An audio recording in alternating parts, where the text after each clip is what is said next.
And welcome to Community America Ballpark in Kansas City, Kansas. It's the final game of this three-game set here between the Grand Prairie Airhogs and the Kansas City T-Bones. Hello, everyone. I'm Andy Humphrey. Thank you for tuning in to Grand Prairie Airhogs Baseball live on Ustream. Airhogs so far have taken this series, won the first two. First one by a score of 7-2, and last night they were victorious 6-1. Getting win number 3 of the season was Ryan Searle, going 8 2/3, just one out away from that complete game, but still a great outing. Just one run given up on 8 hits and 7 strikeouts to go with that.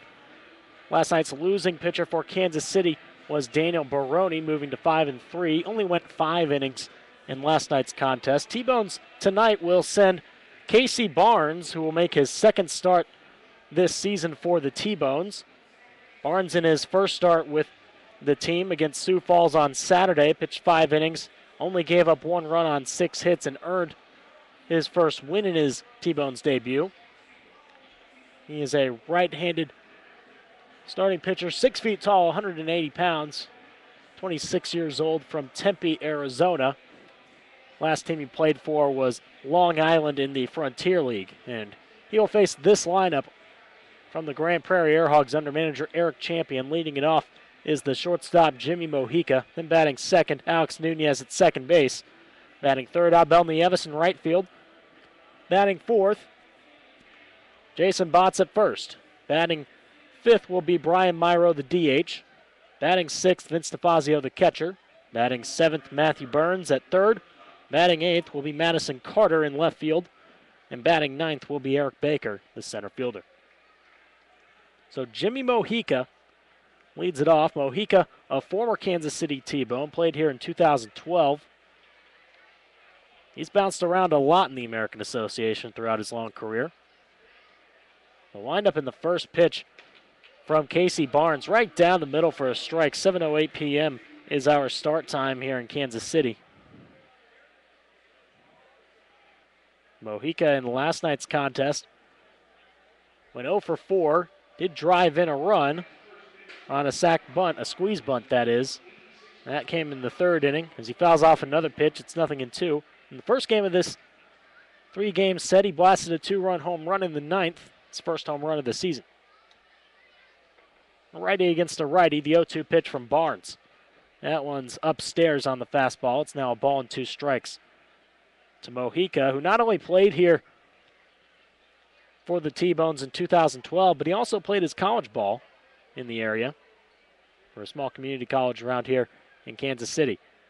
Looks at that one for a called strike 3. He thought it was a little low over the plate, but he will sit down for the first out, the first strikeout for Casey Barnes.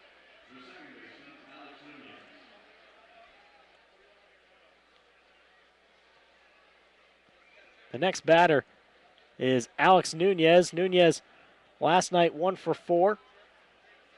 Moving his batting average with Grand Prairie to .350 on the year. This will be his 21st game with the team as he takes strike 1. Nunez with a .418 on base percentage and a .450 slugging. It's inside to him on that next pitch, and it's now a ball and a strike. Alex Nunez from Venezuela, a left-handed batter against the right-handed pitcher.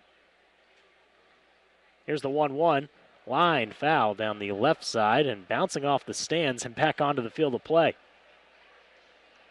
1 ball and 2 strikes. Alex Nunez last played for the Sugar Land Skeeters in the United League. 33 years old, but still has a lot of speed to him.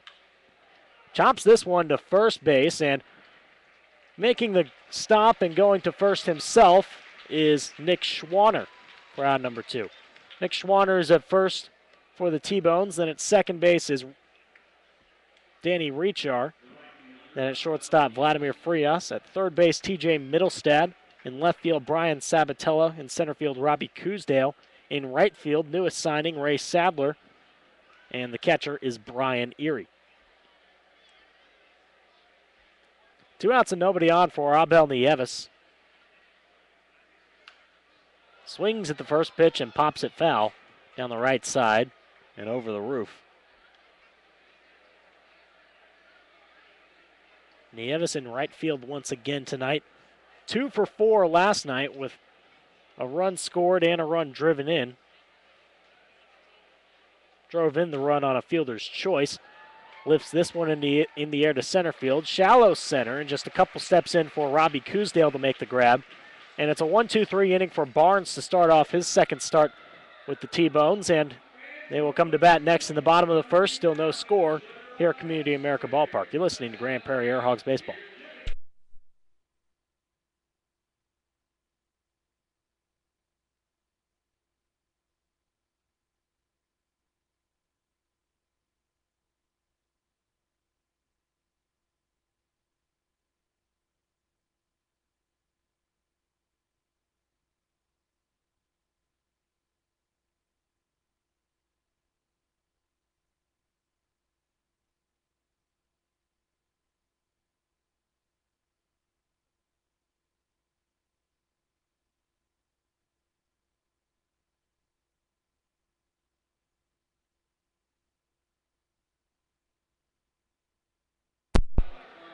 Bottom of the first inning now, still no score between the T-Bones and the Airhogs. Over one of Andy Humphrey. Airhogs starter tonight is right-hander Aaron Wilkerson, a rookie out of Cumberland University, a two-time NAIA national champion with Cumberland. And this is technically his second season with Grand Prairie. Only started 3 years last season, but starting off this year quite nicely, a 3-1 record and an ERA of 3.92. This will be his 11th start of the year. Also has 64 strikeouts, which is among the top 5 in the American Association. And this is the lineup he will face for the Kansas City T-Bones under manager John Mazzarelli. Leading it off is TJ Mittelstadt at third base. Then batting second, David Espinosa, the designated hitter. Batting third, then Danny Richard, second base. Then batting cleanup is Ray Sadler in right field, the newest signing for the T-Bones. He's in the cleanup spot, and batting fifth will be Brian Sabatello in left field. Batting sixth, Vladimir Frias at shortstop. Batting seventh will be Nick Schwanner, the first baseman. And the catcher, Brian Neary, will bat eighth. And then rounding it out, Robbie Coosdale, the center fielder, at the bottom of the order. So TJ Mittelstadt is the first batter for the T-Bones. Mittelstadt in this series has played at second base, right field, and now starting this one at third. Takes ball one outside from Aaron Wilkerson. Mittelstadt last night 0 for 2. Another pitch outside, and counts now 2-0. Mittelstadt has started in every game the T-Bones have played this year. Only other player to do that on the team is David Espinosa, who's on deck, as Mittelstadt takes strike one. Home plate umpire is Harrison Silverman. At first base, Darius Ghani. At third base, Lance Vaughn. 2-1 pitch is hit on the ground and into right field for a base hit. Mittelstadt, the leadoff man, is on first base now.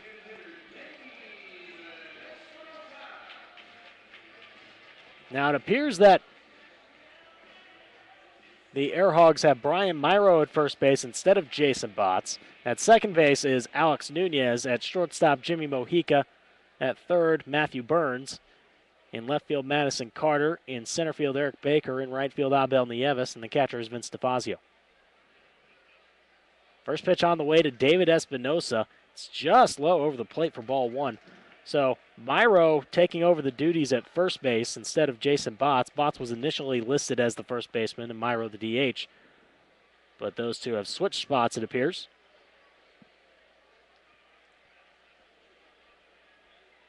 One-0 pitch is on the way. That is a bouncer right back to Myro. He steps on the bag, throws to second, and it goes into left field. Backing it up is Madison Carter, and he had to be quick with it, or else Mittelstadt would have gone to third. So there will be an out at first base, but the runner is safe at second.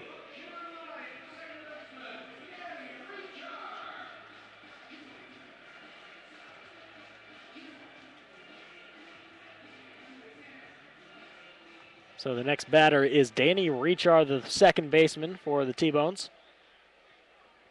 Rechar last night 1 for 4 in his first start back from the disabled list. Left-handed batter, right-handed pitcher. Wilkerson sets. And here's the first pitch. That one's low and outside for ball 1 to Rechar.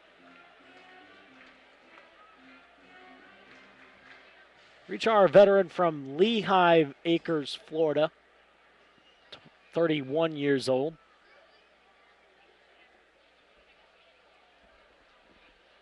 One-0 pitch is on the way from Aaron Wilkerson. Here it comes. Swung on and thrown bat into the dugout for the T-Bones. It was tipped foul into the screen, and Rechar lost the handle of his stick there. Just bounced off the barrier in front of the T-Bones dugout. And Rechar going back to put a little more tar on the bat so he can get a better grip there. 1 ball and 1 strike. Ray Sadler on deck. A runner on second base and 1 out for the T-Bones. Still no score in the bottom of the first.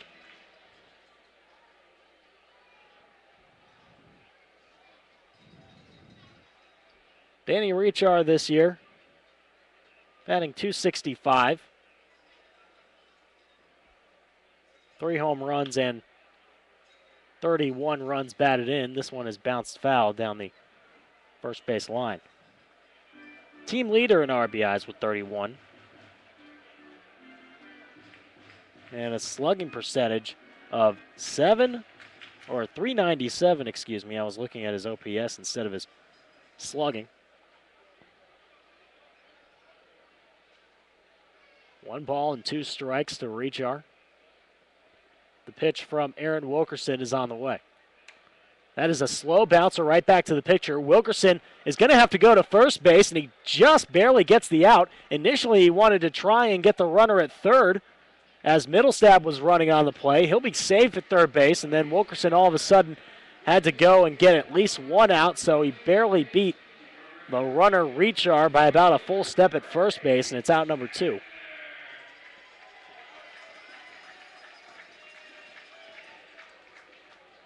So now 2 outs, a runner at third, and the next batter is Ray Sadler, who started out this season in Winnipeg and just signed by the T-Bones earlier today. He is one of the greats around these parts as he takes ball 1 low. Ray Sadler spent the last 4 seasons from 2010 to 2013 with the T-Bones, and he holds several records for the club, including 71 career home runs and 268 career RBIs.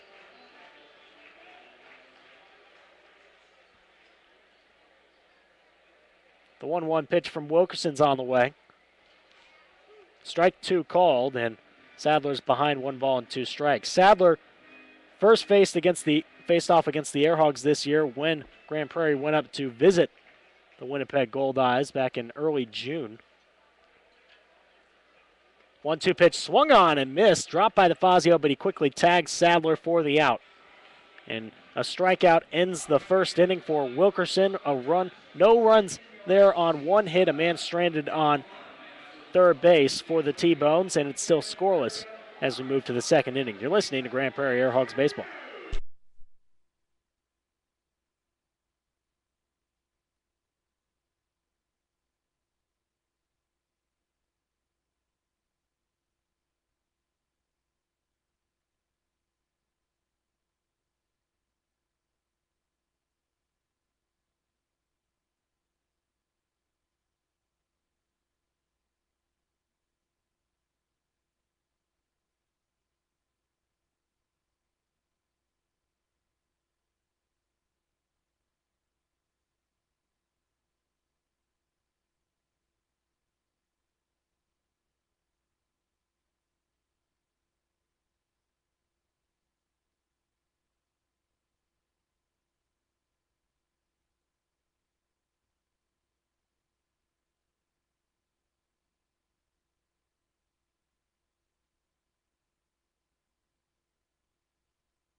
Top of the second inning now at Community America Ballpark in Kansas City, Kansas.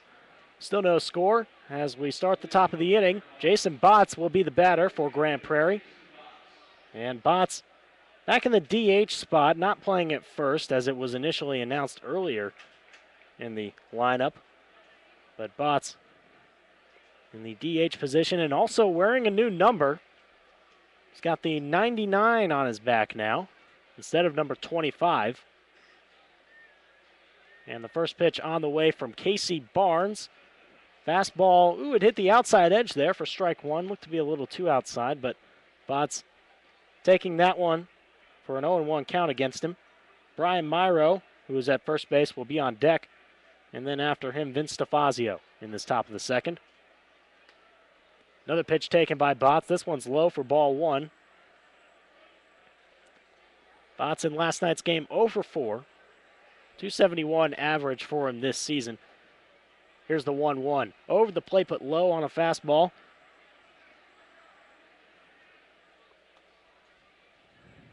So Botts now wearing number 99, which of course used to be worn by Andres Rodriguez, who was let go by the team earlier this week. This one is hit in the air into left field, and positioning under it is Brian Sabatella to make the out.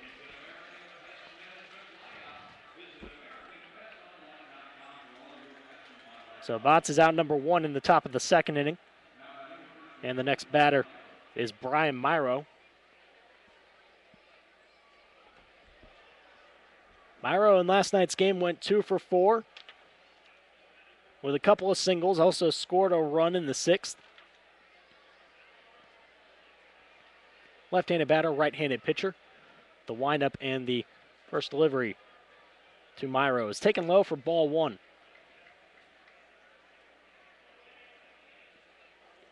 Brian Myro in his third year with Grand Prairie.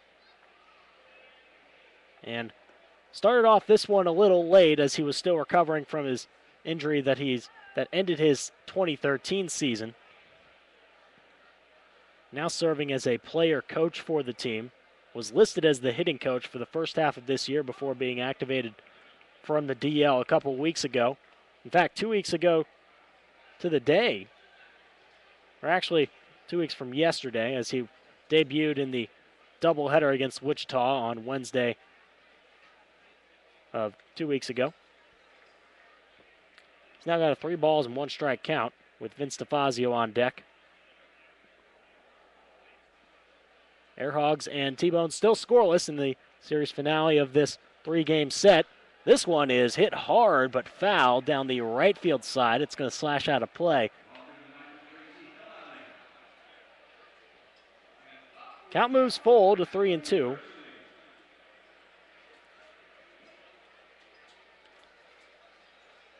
Casey Barnes in just his second start with the T-Bones. Earlier this year started out with Long Island in the Frontier League. Myro bounces this one to second on the 3-2 pitch, and it's handled by Rechar and thrown over the first.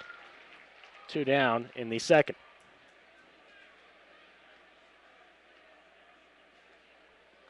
So to bring up Vince Stefazio, 2 outs and nobody on in the top of the second.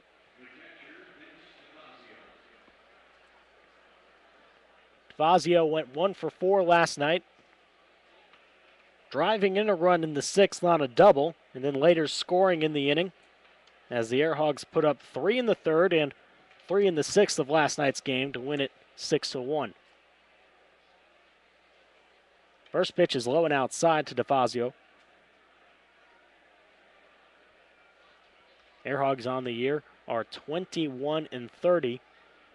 Still 14 games back of Wichita for the South Division lead. Wingnuts won last night to extend their winning streak to 6 games.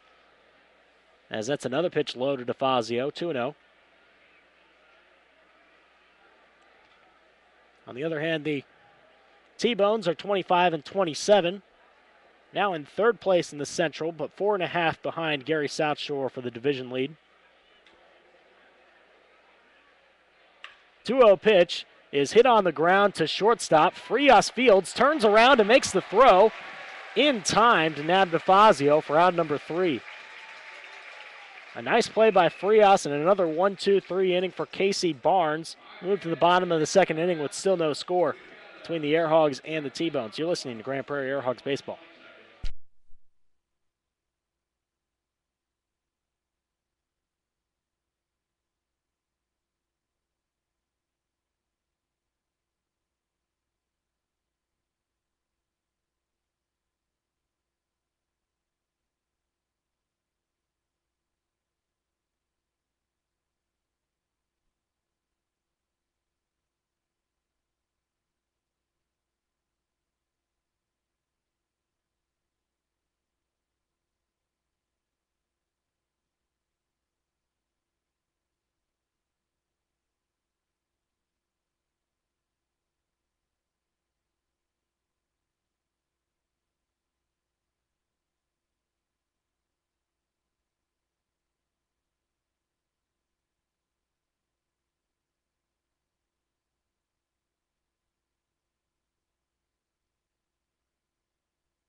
Welcome back to Grand Prairie Air Hogs Baseball. Bottom of the second inning and still no score between the Air Hogs and the T-Bones. Final game of the three-game set. Air Hogs going for the sweep of Kansas City here at Community America Ballpark in Kansas City, Kansas. Brian Sabatella leads it off for the T-Bones, the left fielder, then followed by Vladimir Frias, the shortstop, and Nick Schwanner, first baseman. 5, 6, 7 part of the lineup. And the first pitch from Wilkerson is inside to Sabatella for ball one. Sabatella last night batted second, now dropped down to the 5 spot. 1 for 4 in last night's game as he takes ball 2 low. Sabatella, a 29-year-old veteran, last played for the New Jersey Jackals. Another pitch taken low, and it's quickly 3 balls and no strikes. Wind up in the 3-0 pitch from Wilkerson. A fastball again over the plate but low, and it's a 4-pitch walk to start off this second inning. Wilkerson with his first walk given up on the night.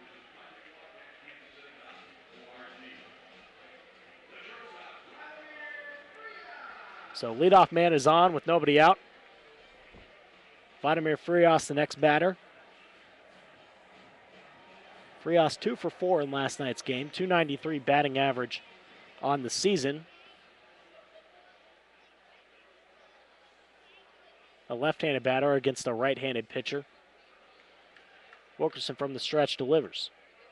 Called strike 1 on the outside corner there to Frias, the shortstop, a native of Dominican Republic.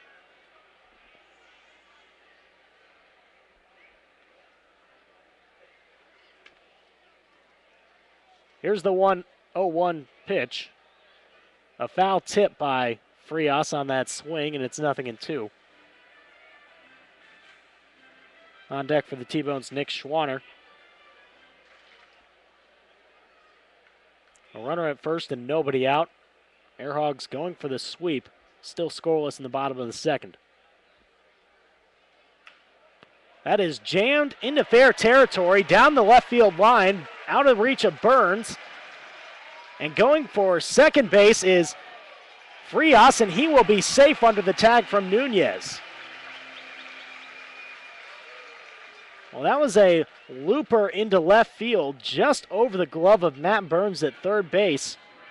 And Frias, with a lot of speed, was able to take 2 bases as Madison Carter in left field couldn't field that one in time. And now it's runners at second and third with nobody out, and the T-Bones have the first real threat of the night, with Nick Schwanner the next batter. Schwanner 1 for 4 last night. Does have a home run in this series. He had it on Tuesday. A solo shot in the 4th inning. Takes ball 1 low and inside. Runners at second and third and nobody out for the T-Bones. Wilkerson is set, and here comes the 1-0 pitch. That is lined into left field. It's going to bounce in front of Carter. He fields it and is now going to go home with it. It's bobbled by Matt Burns, who was trying to cut off the throw. 1 run is going to score for the T-Bones. Holding up at third base is Frias, and the T-Bones on the board first. It's 1-0 in the bottom of the second.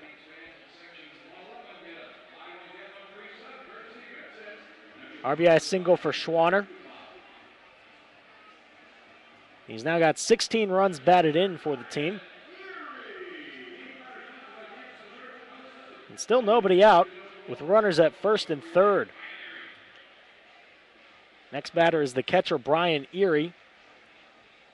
1 for 3 in last night's game, with the only run driven in last night for the T-Bones. Grabbed it on a sacrifice fly in the 7th. Pops this one foul down the right side on the first pitch.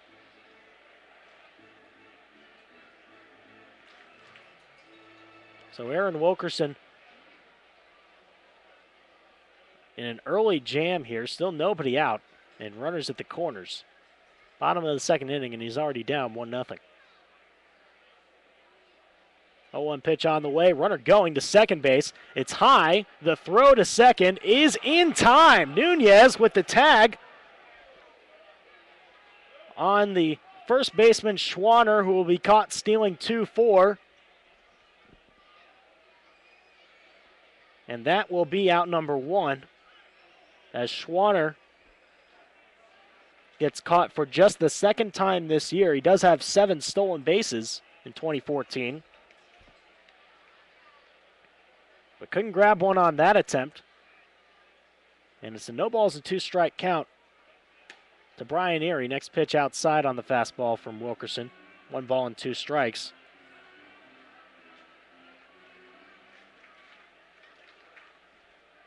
Brian Erie on the season, .272 hitter, with just 1 home run and 18 runs batted in for the team. Bounces this one to third. Burns is going to go home as the throw is going to hit the runner Frias and bounce away from DeFazio. Frias will be safe at home and score the second run of the game for the T-Bones. 2-0 Kansas City in the second inning, and another RBI for Erie,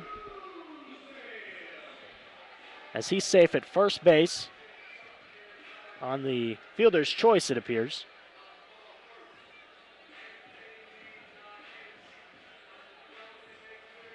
Actually, they may give him a hit.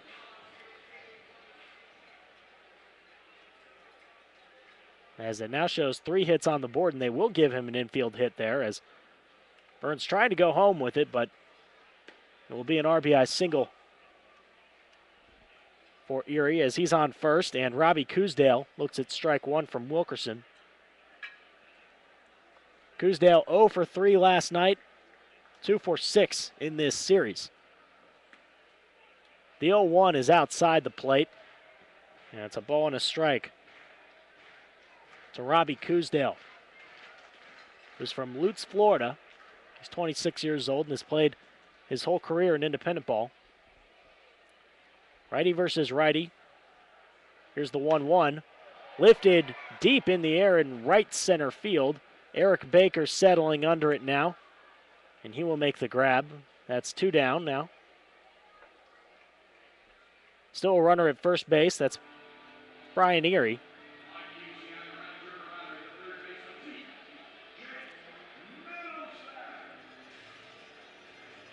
Top of the order returns for the T-Bones with TJ Middlestad. Led off the first inning with a single.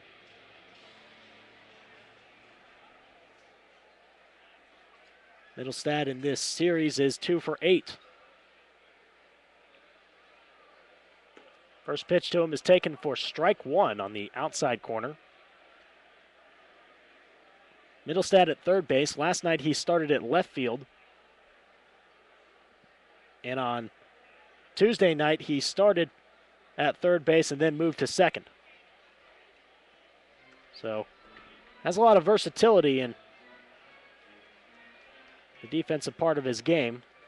Looks at ball one outside, and it's a ball and a strike with 2 outs and a man on first. 1-1 pitch upstairs to Middlestad there. It's 2 balls and 1 strike with David Espinosa, the next batter. Middlestad's from Mission Viejo, California. He's 26 years old, has made it as high as Double-A in affiliated minor league baseball. Takes strike 2 on the outside edge. It's now an even count at 2-2. Airhogs now trail at 2-0 in the bottom of the second to Kansas City. Here in Kansas City, Kansas. 2-2 pitch on the way. Swung on and fouled down the left side. Still a 2 balls and 2 strike count. Airhogs last season against the T-Bones were 5-4. In the all-time series between these two, the Airhogs lead 18 games to 14. Wilkerson now sets at the belt. And here's the 2-2 pitch to Middlestad, and it's called strike 3. Second strikeout for Wilkerson. And it ends the second, but 2 runs cross the plate for Kansas City on 3 hits. They leave a man on base, and they draw first blood in this series finale. After 2 innings, it's 2-0 Kansas City.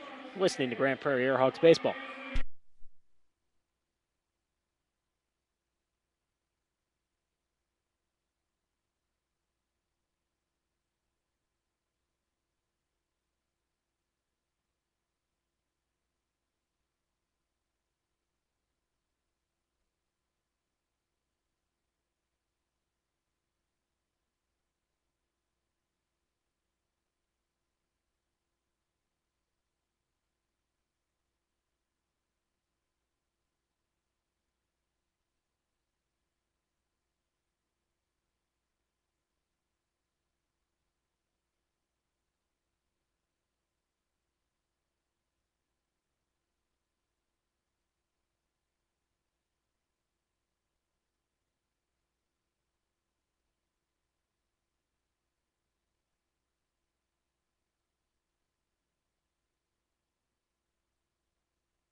Top of the third inning now, and it's 2-0 T-Bones over the Airhogs in the early going of this series finale.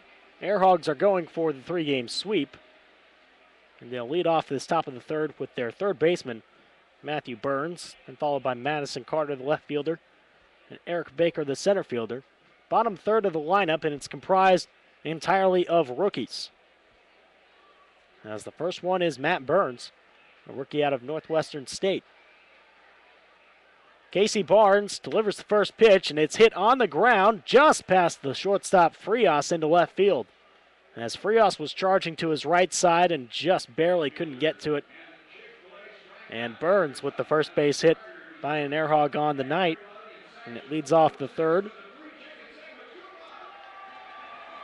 Last night Burns was 1 for 4.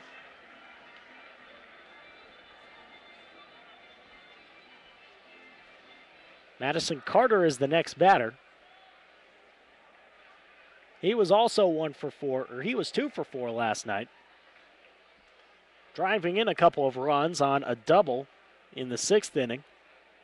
He shows bunt here. He chops it right back to the pitcher. Barnes is going to go to first base. Thought about second, but decided to go and get the easy out on Madison Carter, who lays down the sacrifice bunt to move Burns to second.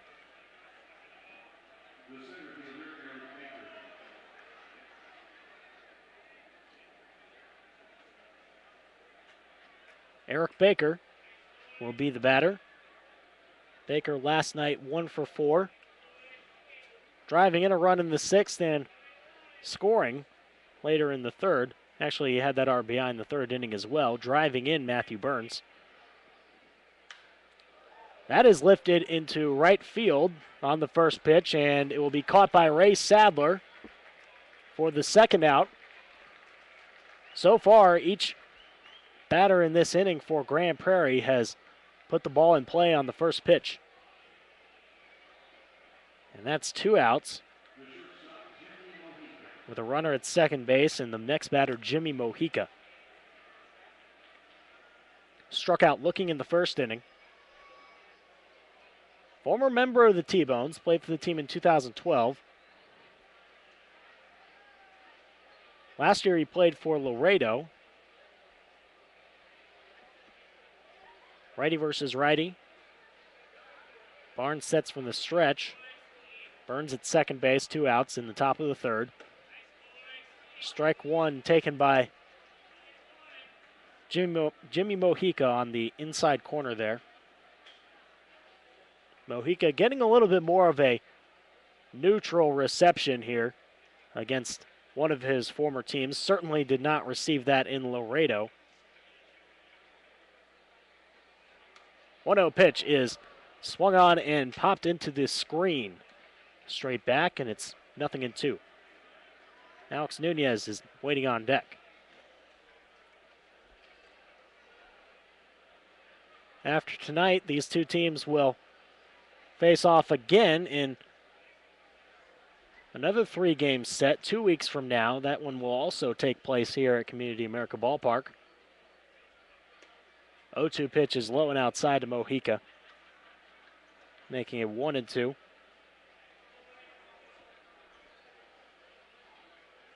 Runner at second base and 2 outs. Air Hogs trail by 2 runs in the top of the 3rd.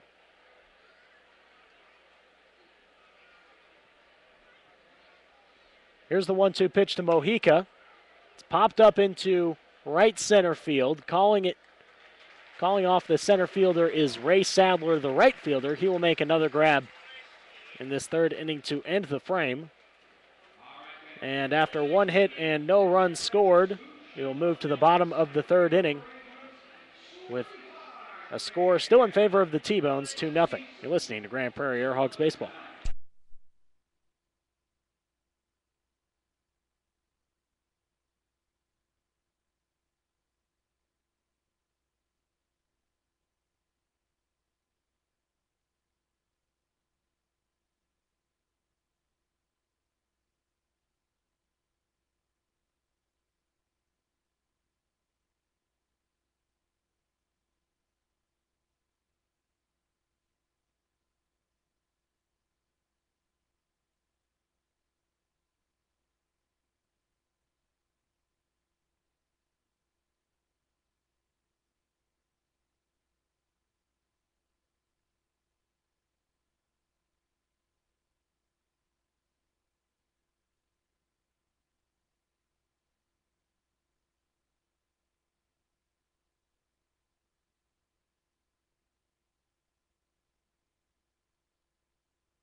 It's at the bottom of the third inning now at Community America Ballpark. And Kansas City, Kansas, 2-0 lead for the T-Bones over the Air Hogs, as they will lead it off with David Espinosa, the designated hitter, and followed by Danny Rechar and Ray Sadler. 2, 3, 4 hitters in the lineup, facing off against Aaron Wilkerson. David Espinosa so far in this series is 0 for 10.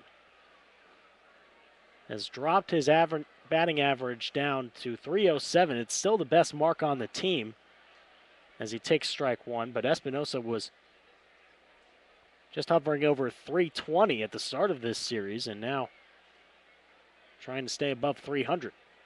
0-1 pitch is taken upstairs, and it's a ball and a strike. Wilkerson, with his last strikeout in the second inning, took the lead in the American Association in strikeouts on the season. He's now got 66. Now one in front of Joe Basinius, as this is lifted into right field on the next pitch, and Abel Nieves will make the grab to his right in right field. Out number one. So Wilkerson is now the league leader in strikeouts. Just one ahead of Joe Basinius. Salt Dogs aren't playing today, so there's no way that Basinius could have improved on his mark at all today.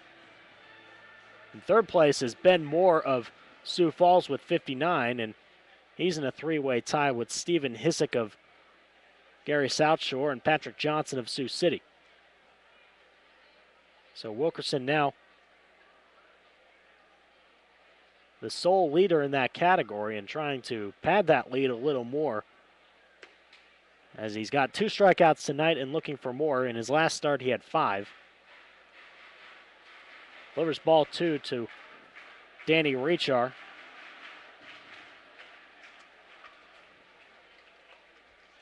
Rechar grounded out to the pitcher in the first inning.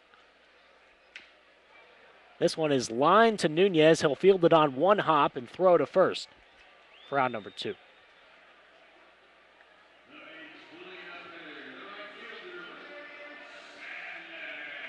Two outs and nobody on for Ray Sadler, the right fielder, who struck out swinging in the first inning.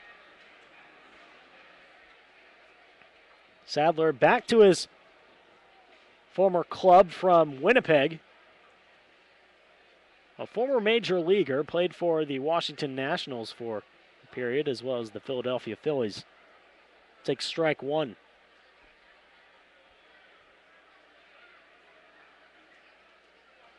Here's the next pitch, a breaking ball from Wilkerson, but it misses high, and the count evens at 1-1. Ray Sadler lives in Clifton, Texas, a 33-year-old veteran, and swings and misses at the next pitch. It's now a ball and 2 strikes with Brian Sabatella on deck if Sadler were to reach here with 2 outs. 1-2 pitch is tipped foul. Still 1-2.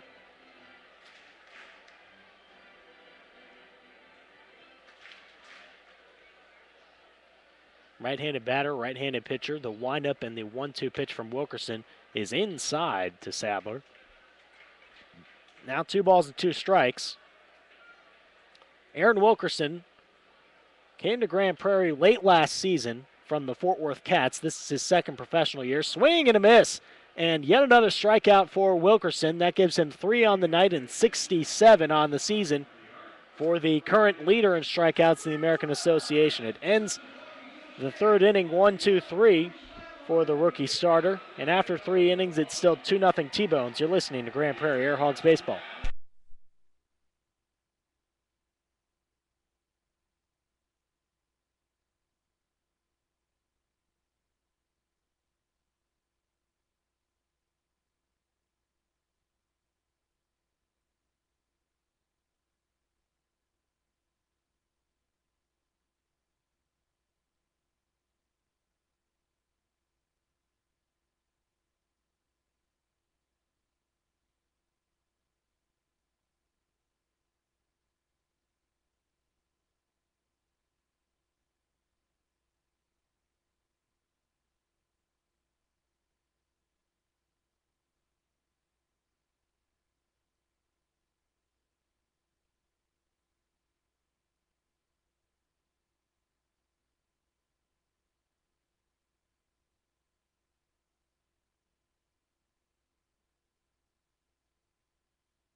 We're now starting the fourth inning here at Community America Ballpark in Kansas City, Kansas. Final game of the three-game set between the Air Hogs and the T-Bones. And the T-Bones leading it 2-0 as the Air Hogs try to go for the series sweep. Alex Nunez is the next batter. The second baseman, he will be followed by Abel Nieves, the right fielder, and then Jason Botts, the DH.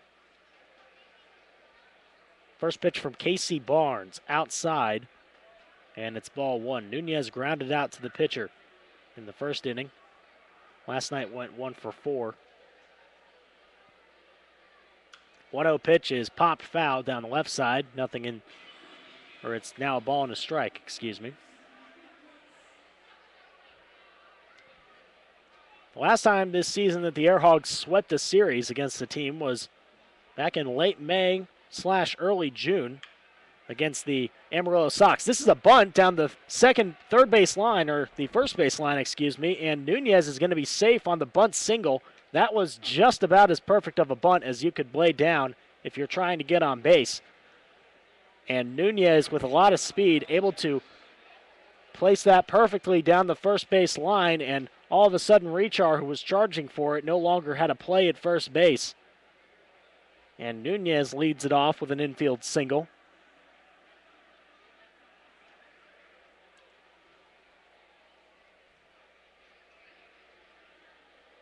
That'll bring up Abel Nieves, who flew out to center field to start out his night. Moved to first, and Nunez stepping back in. Nunez 4 stolen bases in 4 attempts this year with the Air Hogs, including 2 back on Tuesday night against Kansas City.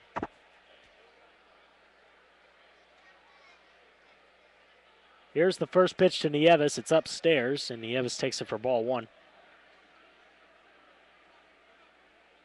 Abel now has an average of .333, which is best among players on the team that have participated in more than 25 games this year, as Nunez technically leads the team in batting average at .350, but he has only spent part of the season here at Grand Prairie.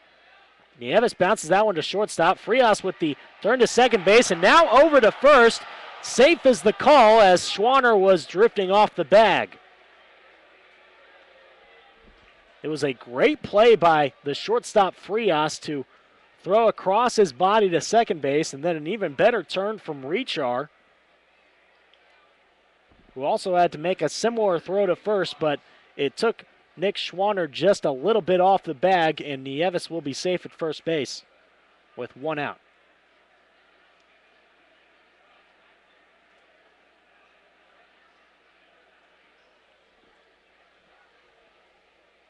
Don't believe it will be ruled an error. It has not been shown on the scoreboard just yet.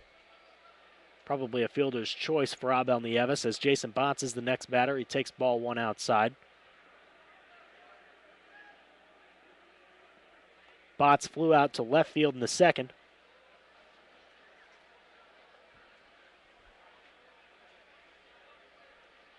Casey Barnes is set from the stretch. And here's the 1-0. Right down the middle for strike 1, and Botts looks at it all the way. Now a ball and a strike to the 33-year-old veteran and former Texas Ranger.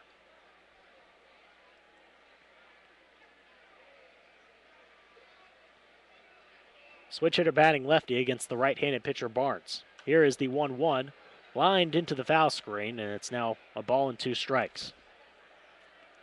Last season, Botts played for Campeche in the Mexican League and has bounced around affiliated ball as well as independent ball throughout his long career. Now wearing number 99, which used to be worn by Andres Rodriguez, who had spent the last 3 years in Grand Prairie. Asking about the switch, Botts just said this one's a better fit. The 25 jersey was just a little too small for me. As that's over the plate but low to Botts on the 1-2 pitch. It's now 2 balls and 2 strikes. And it's easy to understand why Botts would feel uncomfortable in that smaller shirt, number 25. He's not a small guy, 6'6", 255 pounds. Runner at first and one out. Here's the 2-2. Inside to Jason, and it's now a full count with Brian Myro on deck. Airhogs trail 2-0 in the top of the fourth.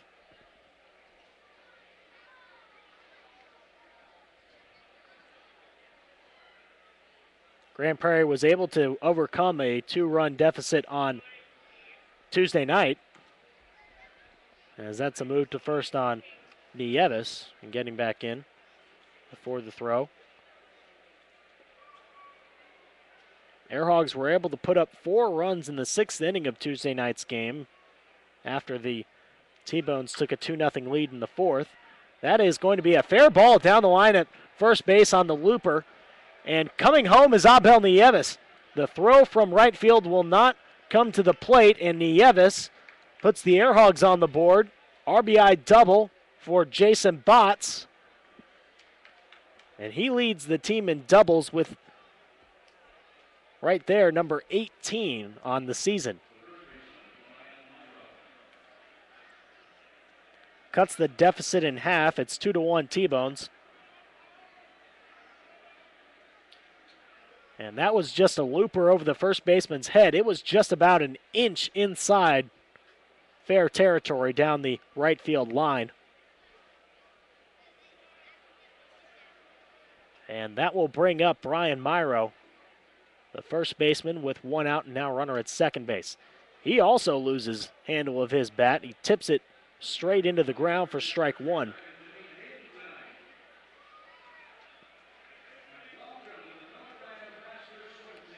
Myro in the second inning grounded out to second base. Last night, 2 for 4, scoring a run. A left-handed batter against a right-handed pitcher. Here's the 0-1 pitch from Barnes. No, a move to second base, and they're going to tag out Jason Botts. Frias with a quick move over to the bag, and an even more punctual tag there as Botts was caught frozen on the base pads and all of a sudden couldn't get back to the bag in time, as that is out number 2.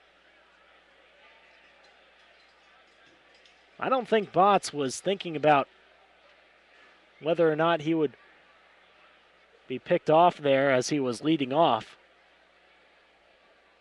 Appeared to be caught sleeping on the base pads.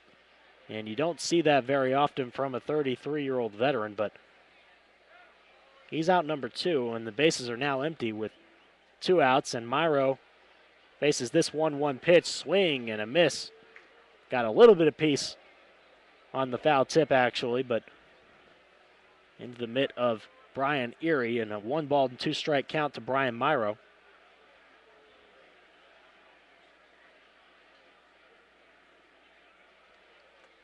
Now the windup in the 1-2.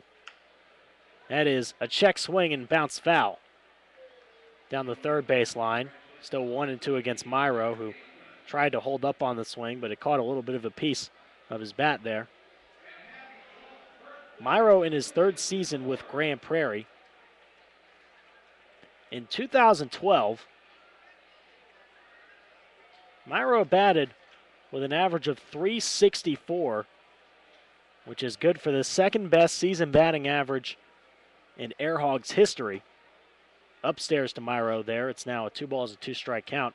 Only player with a better season batting average was Greg Porter in 2010, who batted .379. So Myro just 15 points off of that in 2012. Last season batted .274, and starting off this year, batting .289. It's now full count with Vince DeFazio on deck. 2 outs, nobody on. Airhogs now only trail by 1 run. This is line foul down the right field line. Hit very well by Myro, but not able to straighten it out there. Still 3-2. The RBI double by Jason Botts cut the lead to 1. But then Botts was thrown out on the base pads. A pickoff move by Casey Barnes to second base. That's ball 4 low to Myro, and he will take first on the walk. That's the first walk allowed by Barnes on the night.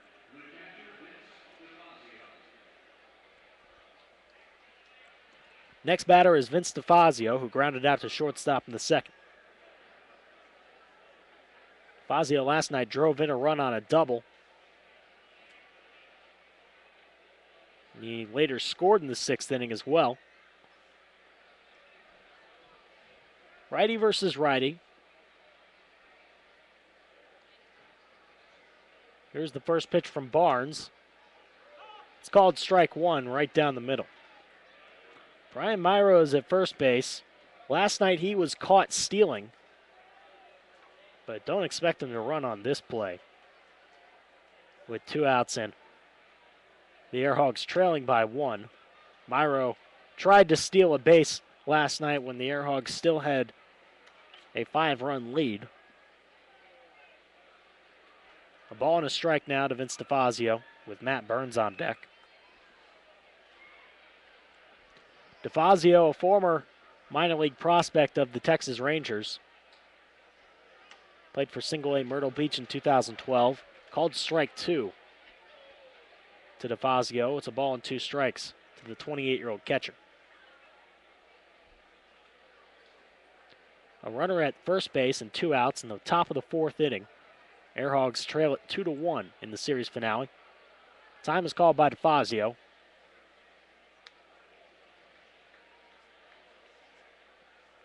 Airhogs took the first 2 of this series for their first series win since taking 2 out of 3 from the Amarillo Sox back in mid-June.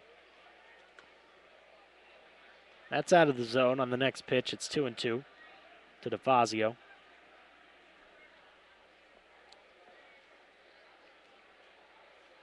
Casey Barnes has now thrown 53 pitches. 32 of them have been strikes. Check swing there. And the pitch was high to DeFazio, and it's now a full count.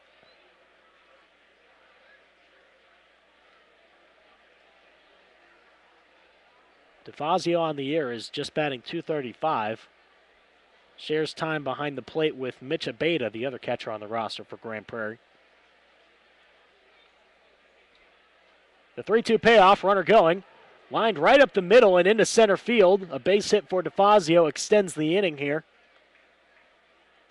Now runners at first and second and 2 outs.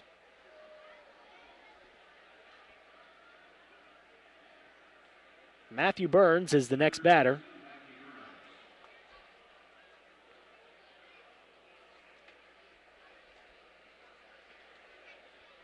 Burns singled in the 3rd inning for just his 8th base hit of the season. The rookie out of Northwestern State in his first professional year of baseball. Starting at 3rd once again tonight. Called strike 1. This is his 10th start of the season for the Airhogs.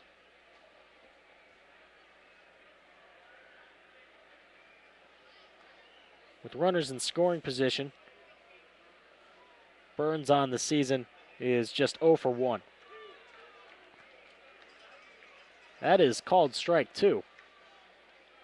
And it's no balls and 2 strikes to Burns with Madison Carter on deck.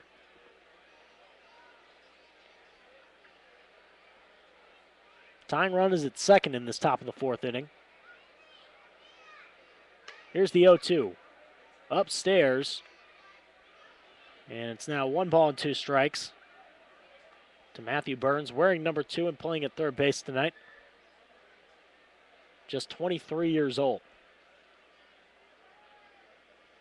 He'll turn 24 next week. Rounds to 3rd base, a force out on DeFazio at second, a 5-4 put out, and it ends the top of the 4th. 1 run scores for the Airhogs on 3 hits. They cut the lead to 2-1 T-Bones going to the bottom half of the 4th inning here in Kansas City. You're listening to Grand Prairie Airhogs Baseball.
Still 2-1, and the T-Bones have the lead going to the bottom of the fourth inning. You're listening to Grand Prairie Airhogs Baseball live on Ustream. I'm Andy Humphrey. Leading it off for Kansas City in this bottom of the fourth is Brian Sabatella, the left fielder, followed by Vladimir Frias, the shortstop, and then Nick Schwanner, the first baseman. Sabatella scored a run in the second after drawing a walk. That comes up again against Aaron Wilkerson. 3 strikeouts on the night for Wilkerson so far, giving him 67 on the year. He leads the league now in that category. Over the plate, put a one-hopper in the dirt to DeFazio on the first pitch. It's 1-0.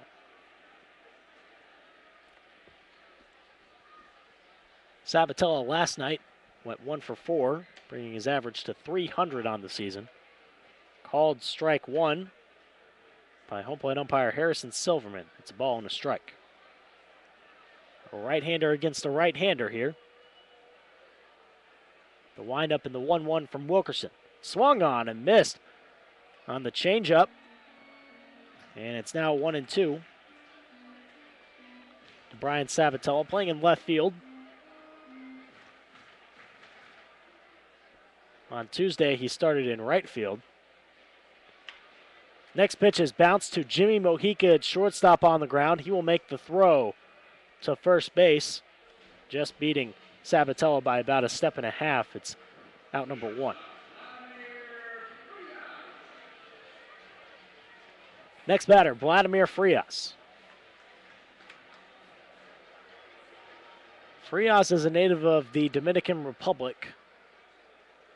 He's 27 years old. Last year played for Salem and Gateway in the Frontier League. Wind up in the first pitch. Low and inside to Frias. It's 1-0. Frias doubled and scored in the second. That double came on a jammed looper over the third baseman Burns' head. That is a bouncer right down the line at first, but Myro with some quick reactions there. He steps on the bag himself to retire Frias for out number 2. Able to cover as much ground as possible there at first from Brian Myro, who was just inserted as the first baseman tonight in place of Jason Botts, who's now the DH. 2 outs and nobody on for Nick Schwanner, who singled in the second inning to drive in the first run of the game. That is strike 1 to Schwanner. He was later caught stealing, going to second base with runners at first and third. Swing and a miss on the next pitch from Wilkerson. And it's 0-2. Schwanner lives in Slidell, Louisiana. He's 26 years old.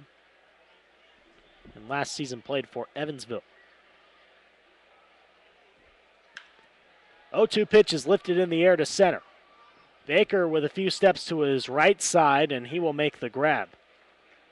A 1-2-3 inning for Wilkerson in the fourth keeps the score at 2-1 T-Bones going to the fifth here in Kansas City. You're listening to Grand Prairie Airhogs Baseball.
We start the 5th inning now with a 2-1 score in favor of the T-Bones. Airhogs going for the 3-game sweep here in Kansas City. They'll lead it off with Madison Carter in the top of the 5th, followed by Eric Baker and then Jimmy Mojica. Carter laid down a sacrifice bunt in the 3rd, so still looking for his first official at-bat of the night. Facing off against Casey Barnes and his second start with the T-Bones. Here is the first pitch. It is over the plate but low for ball 1. Madison Carter, a 22-year-old rookie in just his 4th professional game of baseball. Looks at the 0-1 pitch right down the middle for strike 1. Carter out of the University of Texas, fresh off an appearance in Omaha in the College World Series. Pops that next pitch foul down the right field side, and it's a ball and 2 strikes. Texas was eliminated by the eventual champions, the Vanderbilt Commodores, in the CWS, which ended in mid-June. 1 ball and 2 strikes as time is called by Madison Carter, who is a right fielder for the Longhorns last season. Spent his last 2 years of college ball with Texas and started out his collegiate career with Grayson County College, a native of Sherman, Texas. 2 balls and 2 strikes. He looks at one low and outside. A righty against a righty here. The 2-2 pitch is lifted in the air into foul territory. It will not be playable for the first baseman Schwanner as it lands about 10 rows into the seats there. Still 2 balls and 2 strikes against Madison Carter.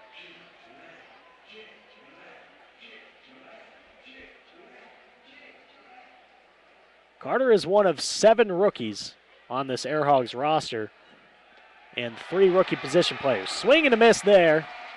And the crowd liked the strikeout from Carter. They now receive some free chicken sandwiches as Carter was the Chick-fil-A strikeout batter of the night, designated by the T-Bones. He is out number 1.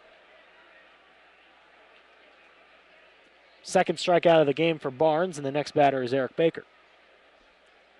He flew out to right field in the 3rd inning. Just outside on that first pitch, and it's ball 1. Baker, a rookie out of Rogers State. 0-1, or the 1-0 pitch is lined into right field, and it's going to fall for a base hit. Baker with a 1-out single and brings up the top of the order once again for Grand Prairie.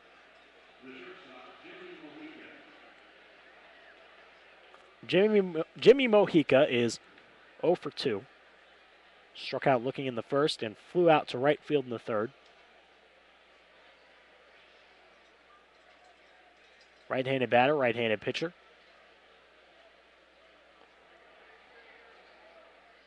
Barnes is set from the stretch. Here comes the first pitch. A pop-up into foul territory. Nick Schwanner, the first baseman, going to call for it, and he will make the grab. Mojica, in frustration, slams his bat to the ground.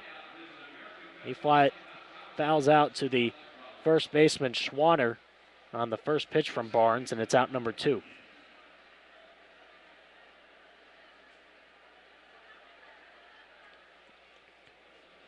Two outs, a man on first, and the next batter is Alex Nunez. The time is called, and it appears that there's a stray baseball in right center field. Ray Sadler retrieving it for the young fans out here at Community America Ballpark. This ballpark leads the American Association in total attendance this year. They draw very well here in Kansas City.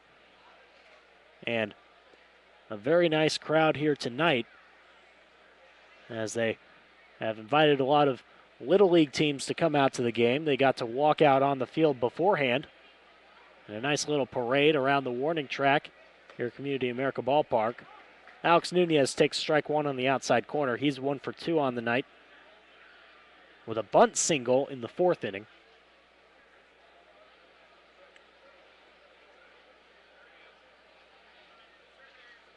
But definitely good to see these stadiums here drawing some good crowds here in independent ball. You usually don't see that with a lot of teams, as that's a move to first by Barnes, and Baker diving back in. Kansas City has drawn a total of 148,681 fans this year at their home games. And that's a game average of just over 4,000 fans a game, which is quite good for some of these ballparks that hold just about a capacity of 5,000 or upwards of that in some ballparks in this league. A swing and a miss by Alex Nunez on the next pitch. It's 1 ball and 2 strikes.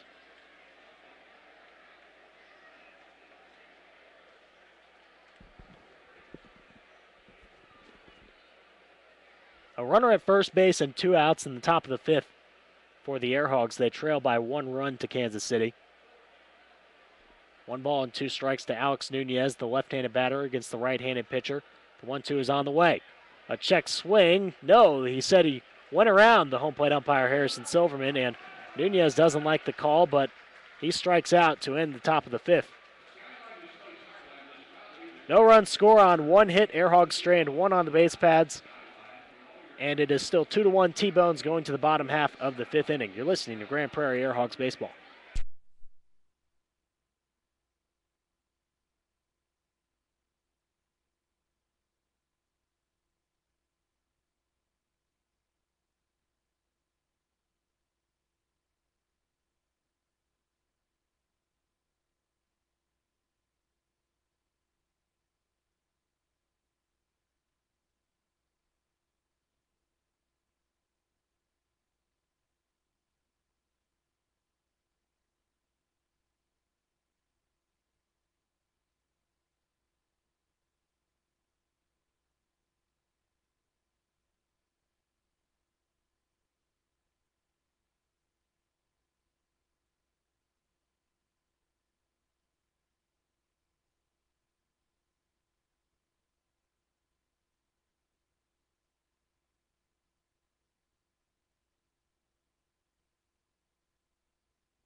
Welcome back to Grand Prairie Airhogs Baseball. I'm Andy Humphrey, broadcasting live on Ustream.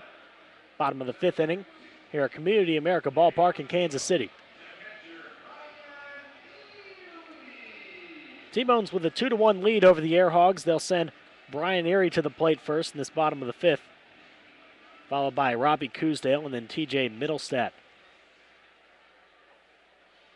Brian Erie singled in the 2nd inning to drive in a run. Upstairs on the first pitch from Wilkerson, a little bit inside as well. It's 1-0. Brian Erie has had at least 1 run batted in each of these 3 games of this 3-game set. Takes strike 1 right down the middle. It's a ball and a strike now to Erie. Usually the first choice catcher for Kansas City. Jeff Lusardi, a rookie, is the other listed catcher on the roster. Fly ball into right field. Nieves charging in towards the foul line to make that grab. It was kind of a basket catch from Nieves there in right field, but it's out number 1 in the 5th.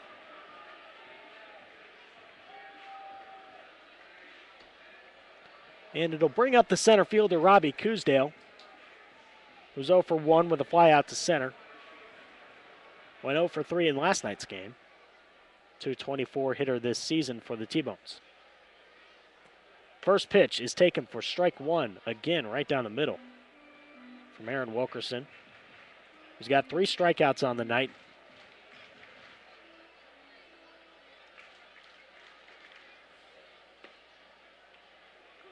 Next pitch on the 0-1 is again down the heart of the plate for strike 2, taken by Robbie Coosdale. He's behind, no balls and 2 strikes.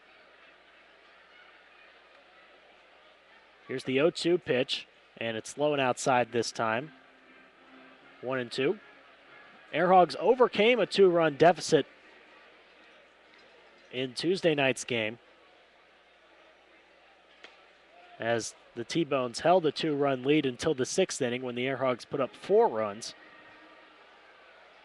And Grand Prairie trying to do the same thing tonight to try and earn a series sweep. 2 balls and 2 strikes. Here's the pitch to Coosdale. Bounced right up the middle. Mojica dives, makes the stop, and the throw to first is in time just by a half step. And some infield magic there from the shortstop, Jimmy Mojica, sliding to his left side to make the stop just on the edge of the grass there and making the throw to Brian Myro at first base for out number 2.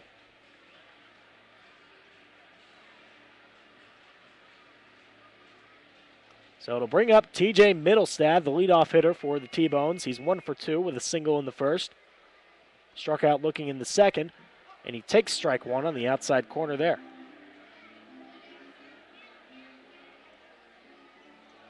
TJ Middlestad at third base in tonight's game. Started in right field last night. A swing and a miss on the changeup from Aaron Wilkerson. No balls and 2 strikes. Wilkerson now through 4 2/3, has thrown 67 pitches, 43 strikes. The windup in the 0-2 pitch is lifted in the air to left field. Madison Carter positioning under it. He makes the grab, and Aaron Wilkerson has now retired the last 11 T-Bone batters. Another 1-2-3 inning in the 5th, and the score is still 2-1 Kansas City going to the 6th inning here in Kansas City, Kansas. You're listening to Grand Prairie Airhogs Baseball.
We now start the 6th inning here at Community America Ballpark in Kansas City, Kansas. Airhogs still trail it 2-1. They'll bring on Abel Nieves, Jason Botts, and Brian Myro to the plate in this top of the 6th, facing off against right-handed starter Casey Barnes for the T-Bones.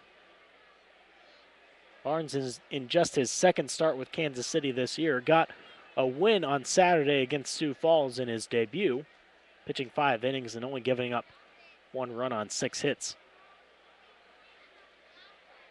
Winds up and delivers the first pitch to Nieves. A jammed fly ball into shallow right field, and Nieves will be safe at first base as the second baseman, Danny Rechar, went all the way out to field it, but it was just too slow of a pop-up and too far into shallow right for a throw to first base, and Nieves with a single to lead things off on the first pitch of the 6th inning. The next batter is Jason Botts.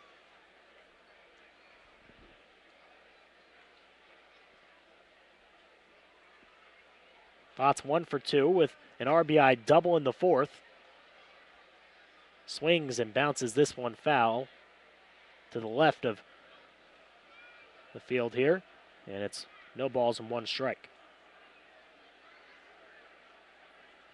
Botts the DH, batting in the cleanup spot. He's played at first base in the first 2 games of this series. 0-1 pitch on the way from Barnes. Low over the plate, but it's a ball and a strike now to Botts. A switch hitter batting lefty. Leadoff man Abel Nieves is at first base with a single. Nobody out in this top of the 6th. Airhogs have out hit so far Kansas City 6-3. That is called strike 2 on the check swing from Botts. Just nipped the outer corner there. And it's 1-2. Brian Myro on deck. Botts leads the Airhogs with 5 home runs and also leads them in RBIs this season with 32. The 1-2 pitch on the way. Upstairs, and it's now 2 balls and 2 strikes. Botts' strike zone is a lot bigger than others, considering his 6'6" frame.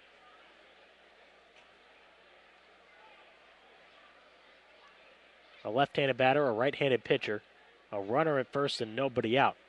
The 2-2 pitch. That is lifted in the air to left field.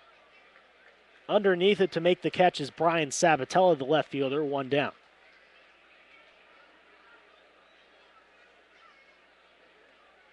Next batter, Brian Myro, who's 0 for 1.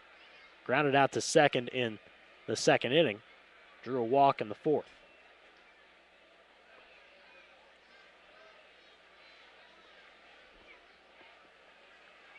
Casey Barnes has now thrown 78 pitches, 49 strikes for the LS2 status player, who's 26 years old and lives in Tempe, Arizona. Delivers strike 1 to the 37-year-old veteran, Brian Myro.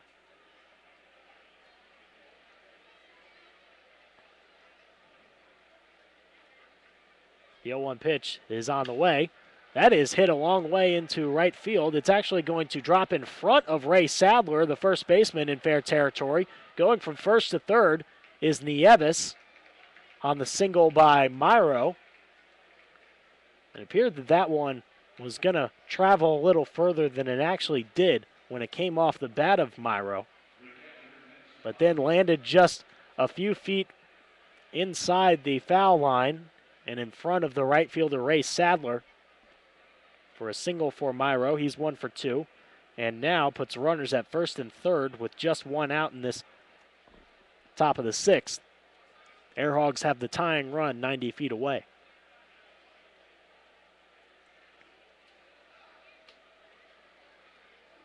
Next batter is Vince DeFazio, who had an RBI last night on a double. And he takes ball 1 low on the first pitch. Tonight, so far, he's 1 for 2 with a single in the 4th. A righty against a righty. The 1-0 pitch on the way. It's again over the plate, but it's just low of the zone there, and it's 2-0.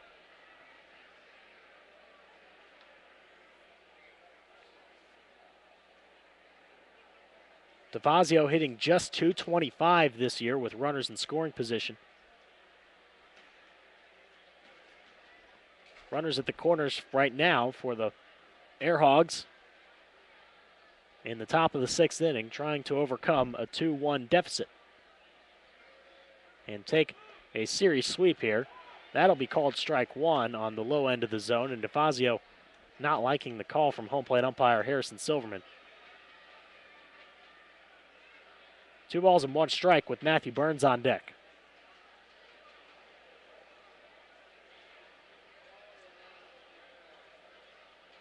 Time is called by DeFazio. Airhogs with a win tonight would gain a 3-game winning streak, which is only their second longest winning streak of the season. They had a 4-game winning streak after their 4-game sweep of Amarillo back in late May / early June. That's lined into the foul screen by DeFazio, moving the count to 2-2. Abel Nieves is at third. Brian Myros at first. There is 1 out in the top of the 6th. Casey Barnes sets, and here's the 2-2. Just inside there, and it's now a full count. Fans didn't like the call. It appeared to be just on the border of the zone there, and just a little too inside to the liking of Harrison Silverman. So now a payoff pitch is upcoming from Casey Barnes. He now sets from the stretch. And here it comes to Vince DeFazio. Runner going, and it is low and outside, blocked by the catcher Erie, and a walk drawn by DeFazio to load the bases. Just the second walk given up for Barnes on the night. He's got 3 strikeouts to go with that. And the bases are now loaded for Matthew Burns.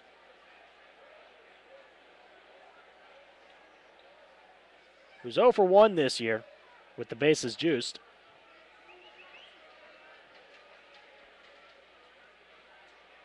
Barnes now sets, and here's the first pitch. Swung on and bounced foul straight into the backstop.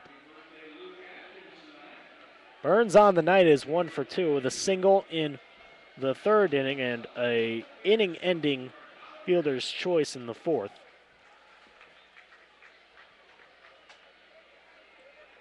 A 23-year-old rookie out of Northwestern State. He's a right-handed batter against a right-handed pitcher. The bases are loaded with 1 out, and the Airhogs trail by 1 run.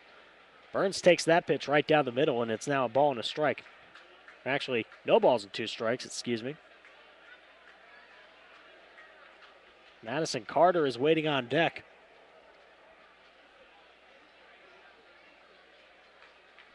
T-Bones lead it 2-1 in the top of the 6th.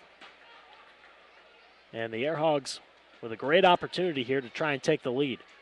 Swung on and missed on a pitch low and outside from Barnes, and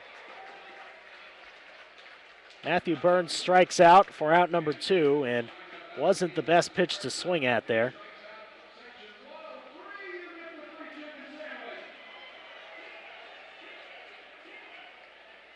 So now Madison Carter is the next batter. He's 0 for 1 with a strikeout and a sacrifice bunt.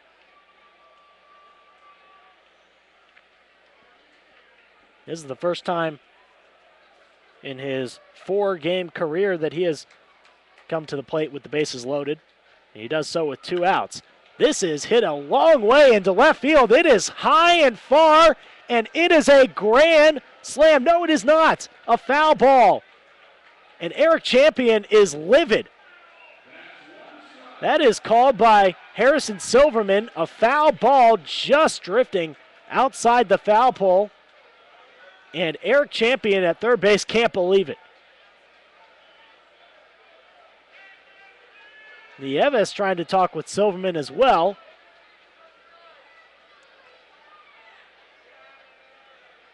And it's going to be strike 1, a foul ball there. Honestly, I couldn't get a good view of it.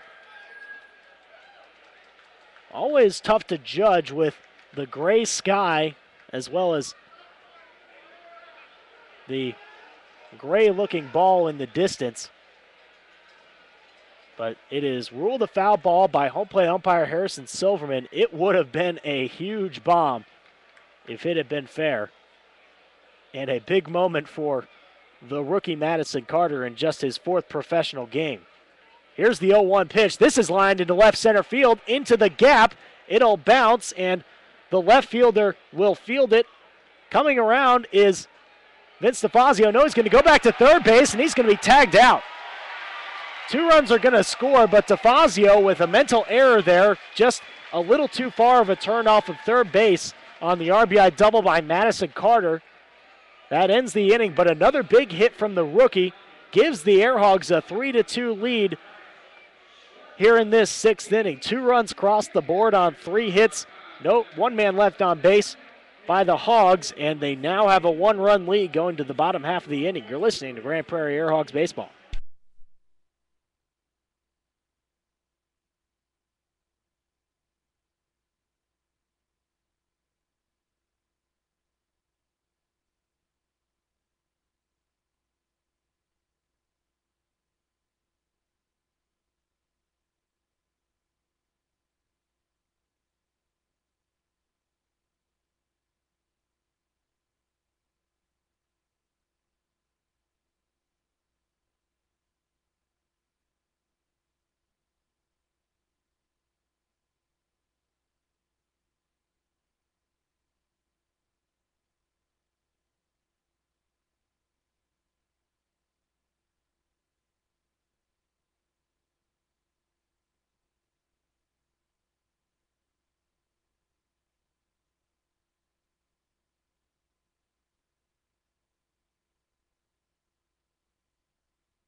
Welcome back, bottom of the 6th inning here at Community America Ballpark in Kansas City. The Airhogs have just taken a 3-2 lead over the T-Bones thanks to an RBI double, scoring 2 runs by Madison Carter.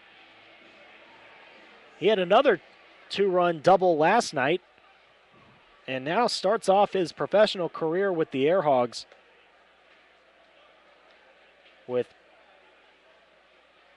now 6 runs batted in with the team in his first 4 games. Here's the 1-0 pitch to the first batter of the bottom of the 6th, and it's swung on and missed by number 7, David Espinosa, who is 0 for 2 and 0 for 11 in this series. Espinosa has been known as a very great hitter over the years here in the American Association. A former Grand Prairie Airhog, played for the team in 2011 and 2010. 1-1 pitch is upstairs from Wilkerson. It's now 2-1. Espinosa, the DH, batting in the 2-hole. He'll be followed by Danny Rechar and Ray Sadler, the 2-3-4 hitters in the lineup. The 2-1 pitch is taken outside, and it's now 3 balls and 1 strike. Aaron Wilkerson now in inning number 6.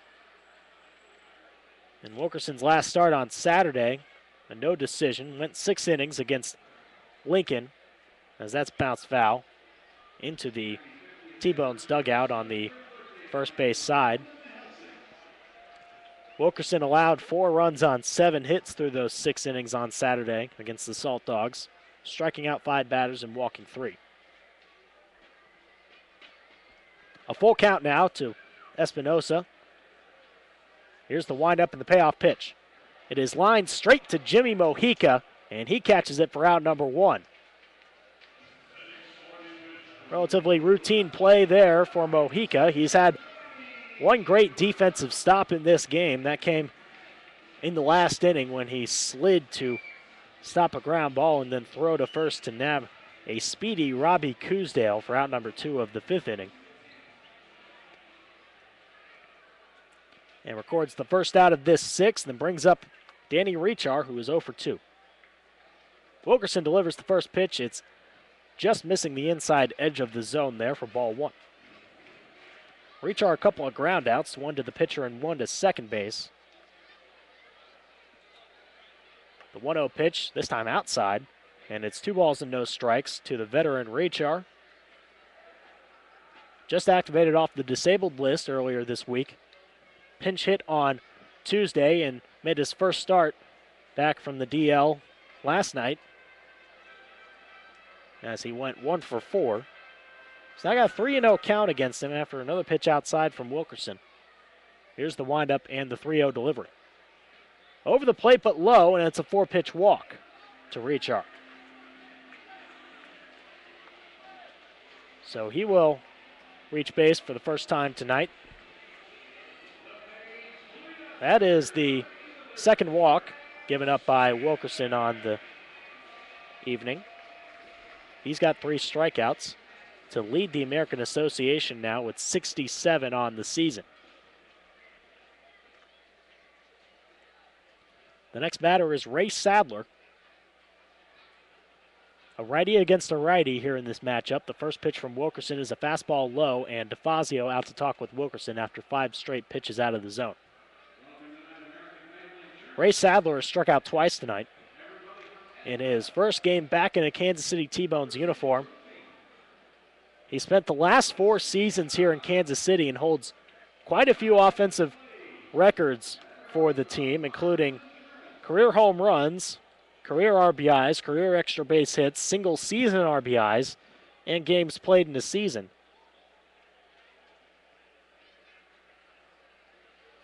Started out this 2014 campaign with the Winnipeg Goldeyes. Swing and a miss there, and a snap throw over to first by DeFazio, and it's not in time to nab Rechar. 1-1 the count against Ray Sadler, the cleanup hitter. Airhogs now lead at 3-2 over the T-Bones in the bottom of the 6th. They've out-hit Kansas City 8-3. T-Bones don't have a hit in this game since the 2nd inning. And Wilkerson, just before that walk to Danny Rechar, had retired the last 12 T-Bone batters. 2 balls and 1 strike to Ray Sadler. From the stretch, here comes Aaron Wilkerson with the pitch. A fly ball into shallow right field. Calling for it now is the second baseman, Nunez. He just makes the catch. It almost popped out of his glove as he had to make it behind his back there. And it's out number 2. So Nunez calling off Nieves there, and that is the second out of the inning. Still a runner at first base.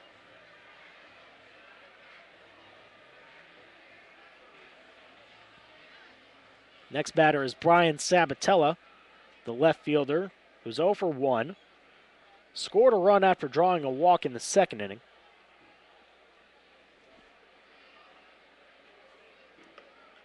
First pitch to Sabatella is inside for ball 1 on a breaking pitch from Wilkerson.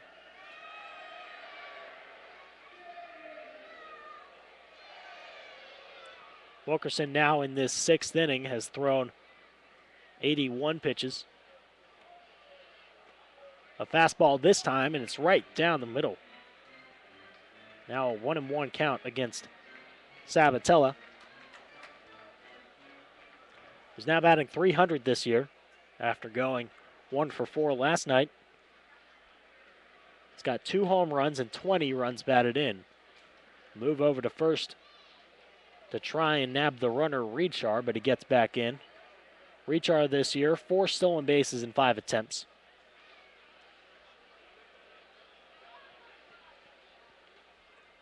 Here's the 1-1 pitch to Sabatella. He pops it foul down the right side. And a ball and 2 strikes now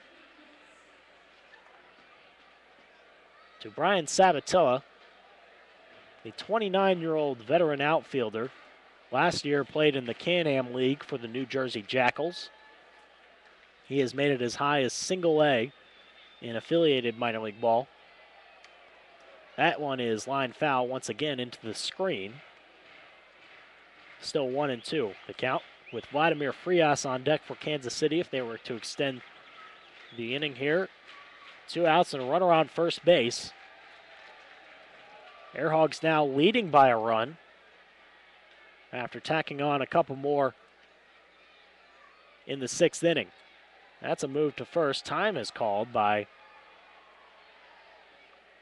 Vince Stefazio before the throw, as Alex Nunez at second base for some reason was holding his hands up to try and call time. From the stretch, here comes the 1-2 pitch from Wilkerson. Way upstairs on that fastball. And it's 2-2. Wilkerson is 25 years old.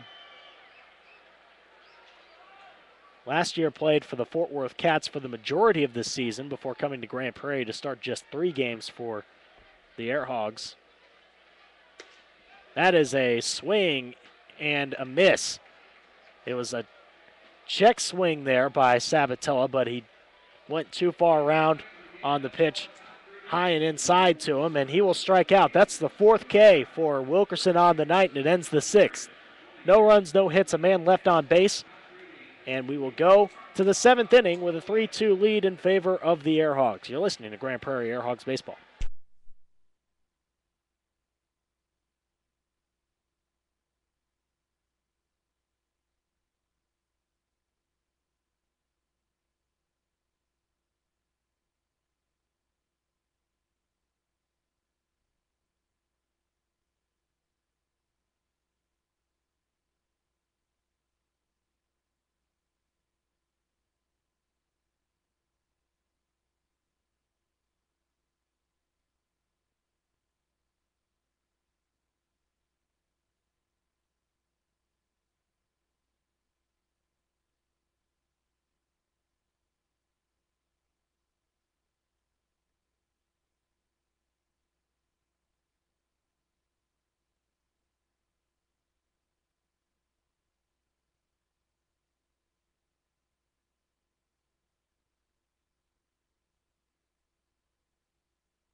Welcome back to Community America Ballpark in Kansas City, Kansas.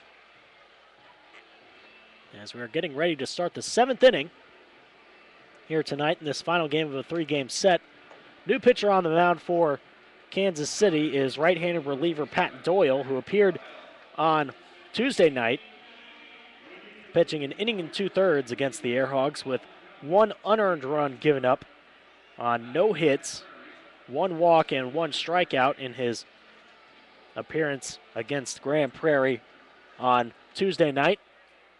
He comes in relief of Casey Barnes, the starter, who went 6 innings, giving up 3 earned runs on 8 hits, 2 walks, and 4 strikeouts on the night through 91 pitches in his 2nd start of the year with Kansas City.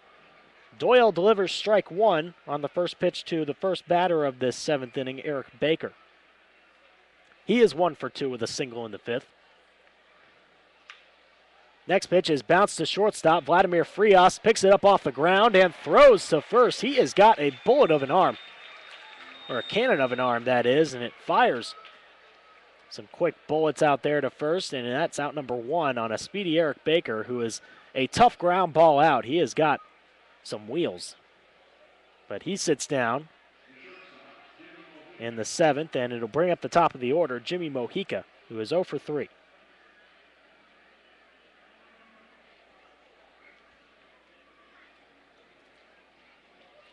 Pat Doyle on the year with an ERA of 5.04 and a 3-3 record. This is his 14th appearance this season with Kansas City. He has also started in 7 games this year, but just moved to the bullpen. Swing and a miss there on the next pitch, and it's a ball and a strike to Mojica. Airhogs lead it 3-2 in the 7th, going for the series sweep of Kansas City. Showing bunt on the 1-1 pitch. He takes it for strike 2, does Mojica. And the count's now 1 ball and 2 strikes with Alex Nunez on deck for the Airhogs.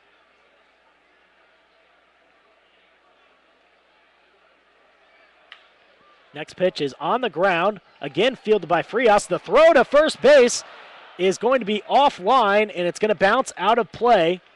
Mojica is going to be given second base as well on the errant throw by Vladimir Frias. That would have been a very, very tough play at shortstop, as Frias was going to his right side and trying to throw across his body.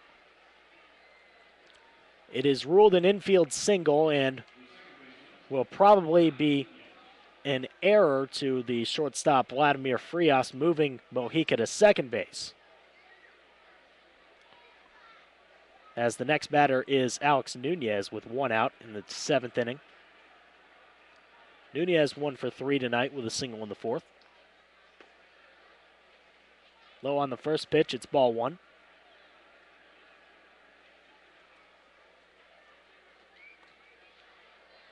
Still no error put up on the board for the T-Bones yet. There is an extra hit up there. Mojica will be given an infield single, but it should give Frias an error as well, moving Mojica to second. As the next pitch to Nunez is low for ball 2. A left-handed batter against a right-handed pitcher.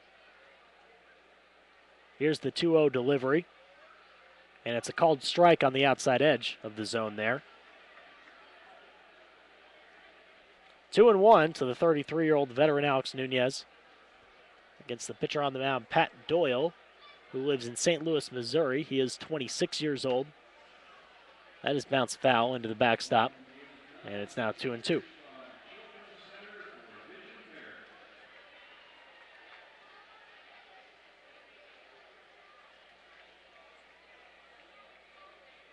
Two balls and 2 strikes to Alex Nunez.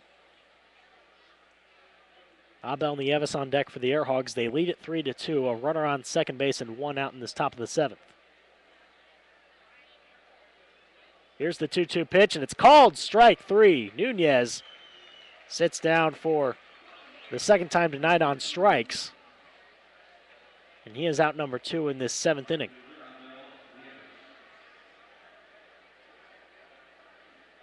Doyle with his first strikeout of the night, and he brings up the next batter, Abel Nieves, with 2 outs and a runner on second base. Nieves on the night has scored a couple of runs. He is 1 for 3 with a single in the 6th. First pitch is a half swing, bounced right back to the pitcher. Doyle charging off the mound and throws over to first to make the out on Nieves. No run score on 1 hit and 1 man left on base for the Airhogs. We go to the middle of this 7th. It is 7th inning stretch time here at Community America Ballpark. We'll have the bottom of the 7th when we come back. 3-2 lead for Grand Prairie. You're listening to Grand Prairie Airhogs Baseball.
Back with the bottom of the 7th inning now at Community America Ballpark in Kansas City.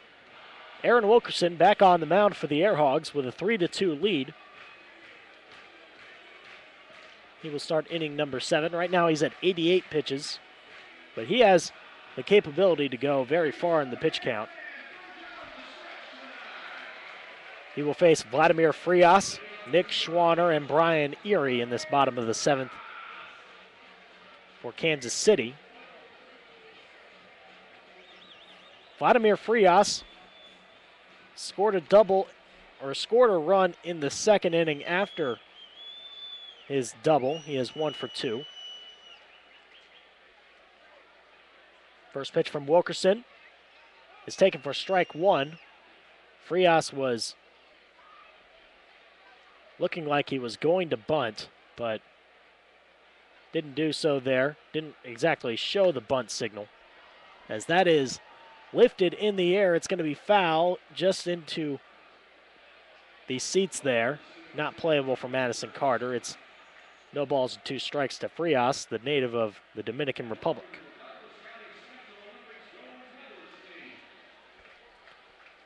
Frias has made some great plays at shortstop tonight for Kansas City. No balls and 2 strikes with nobody out. In the bottom of the 7th, Airhogs lead by 1 run, going for the series sweep against the T-Bones.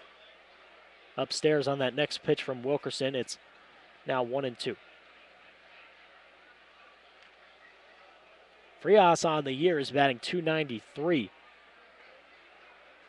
He's got a home run and 20 runs batted in this season. That's another ball, and it's 2-2.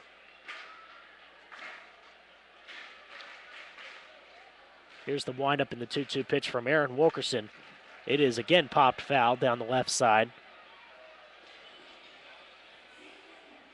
Airhogs are 21-30 this year, 14 games back of the Wichita Wingnuts for the South Division lead. The 2-2 pitch swung on and missed, and the 5th strikeout of the night for Wilkerson. That gives him 69 strikeouts on the season. He leads the American Association among all pitchers in that category.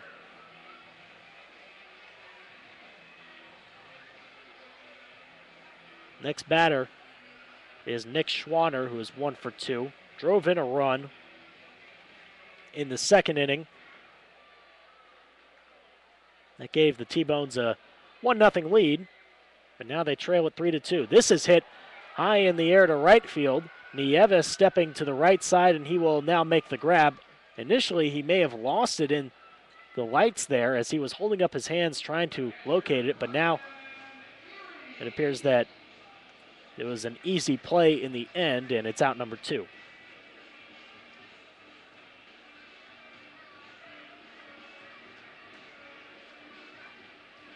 So 2 down in the 7th with nobody on base, and the next batter is Brian Erie, who is 1 for 2 with an RBI single in the 2nd. Airhogs have out-hit the T-Bones 9-3 and outscored them 3-2 so far. Low on the first pitch to Brian Erie, it's ball 1. Brian Erie is from Louisville, Kentucky, has played his entire career in independent ball. Last season played for Evansville. Low over the plate, it's now 2 balls and no strikes. To Brian Erie, the catcher, batting in the 8th spot. Here's the windup and the 2-0. It is lifted foul and out of play down the right side.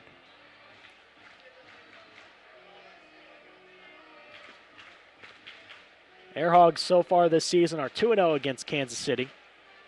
They'll play each other again in a 3-game set 2 weeks from now. That'll be here in Kansas City as well. Another fastball, and it misses low. It's 3 balls and no strikes. Or 3 balls and 1 strike, excuse me, to Brian Erie. Here's the 3-1 delivery.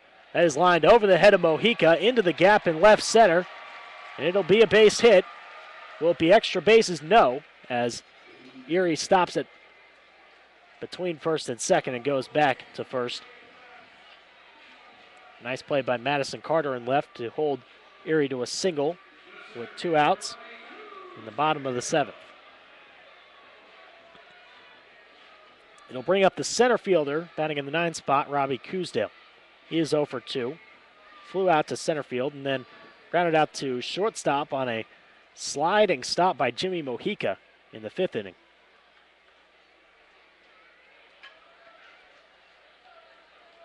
Here's the first pitch. It's a swing and a miss on a huge cut there from Coosdale.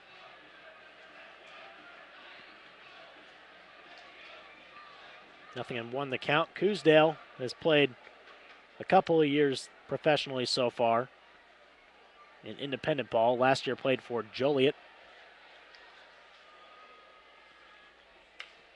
Lines this one into left field, and it's another base hit. Madison Carter fields it, and runners at first and second after a couple of straight singles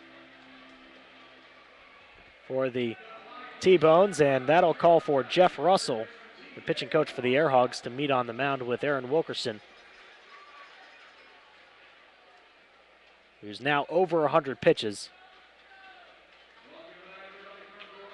with 102. Jeff Russell in his first year as the pitching coach here in Grand Prairie, considered as the best closer in Texas Rangers history. A 2-time All-Star with the Rangers, played for them from 85 to 92, and spent the majority of his career in Arlington, as he played 13 years in the major leagues, and a great addition to this coaching staff that has a new manager, Eric Champion, who is now 2-0 in his time as the acting manager for the Air Hogs. Ricky Van Asselberg let go by the team earlier this week. And the meeting is over.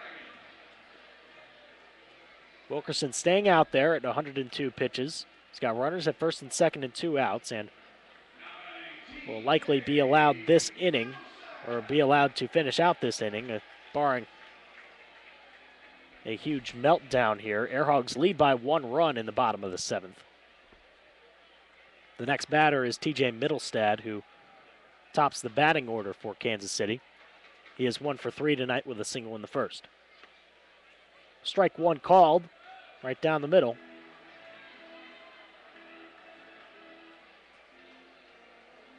Middlestad last season played for Brevard County in Huntsville. The 0-1 is over the plate but low to Middlestad. 1 ball and 1 strike. Air Hogs, after tonight, will travel to Sioux Falls for a 3-game set with the Canaries, then travel back home for a 6-game homestand. Outside there, and a snap throw to second base. Tag not in time from Jimmy Mojica, as diving back in is the runner Brian Erie. Pitch was outside to Middlestad. It's now 2-1.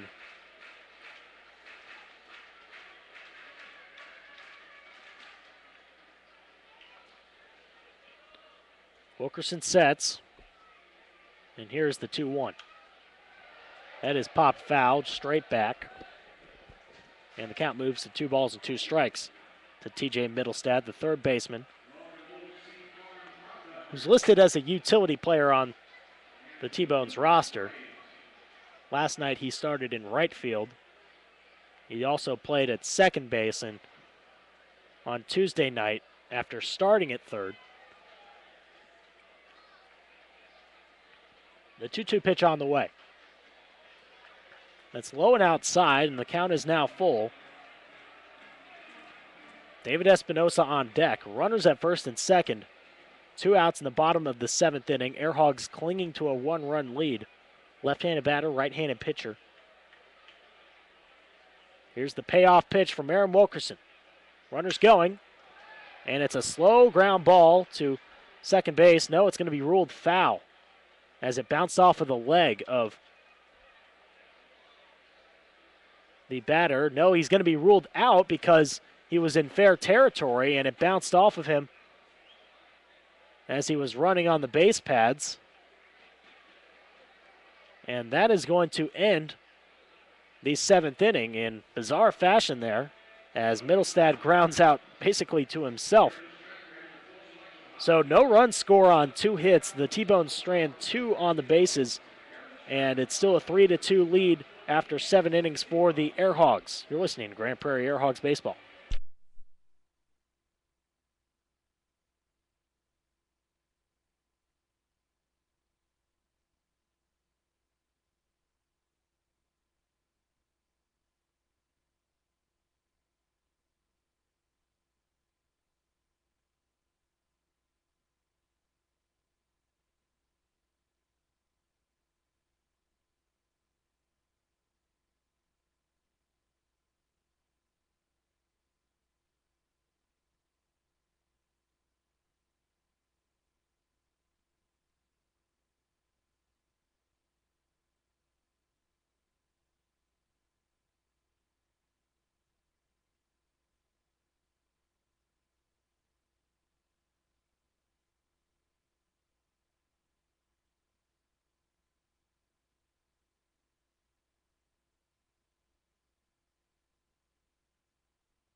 Top of the 8th inning now, and the Air Hogs lead it 3-2 here in Kansas City over the T-Bones. New pitcher for Kansas City in this top of the 8th is going to be left-hander Chris Regas, third pitcher used by John Mazzarelli, the manager for the T-Bones.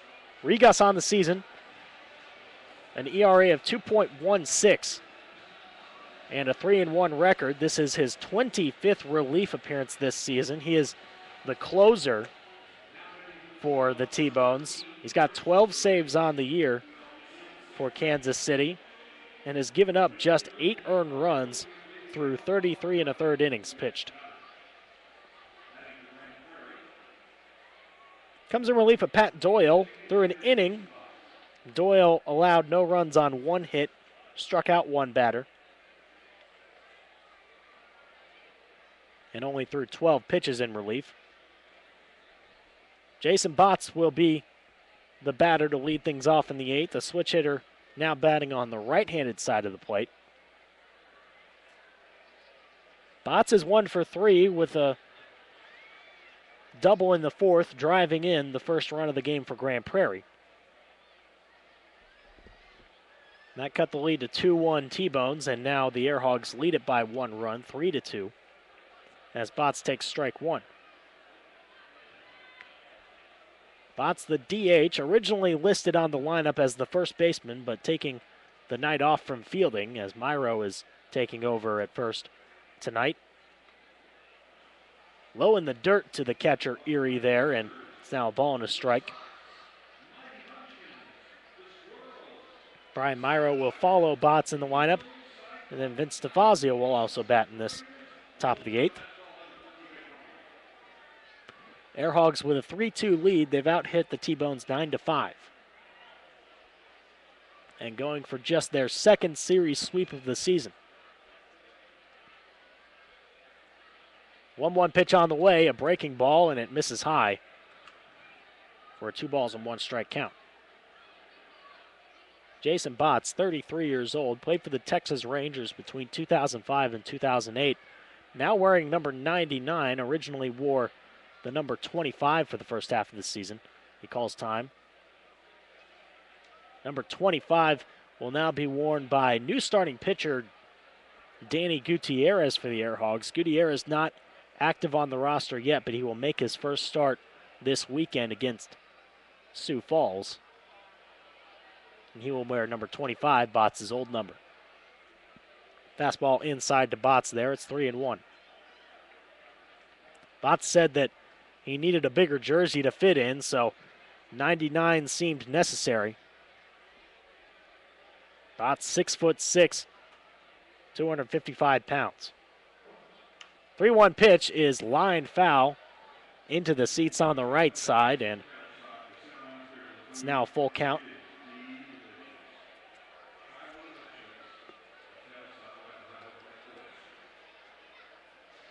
Right-handed batter, left-handed pitcher. In the top of the 8th inning. Air Hogs lead it 3-2. Going for the series sweep against the T-Bones. Payoff pitch. It's swung on and popped up into shallow right. Richard, the second baseman, is calling for it. He'll make the grab for out number 1.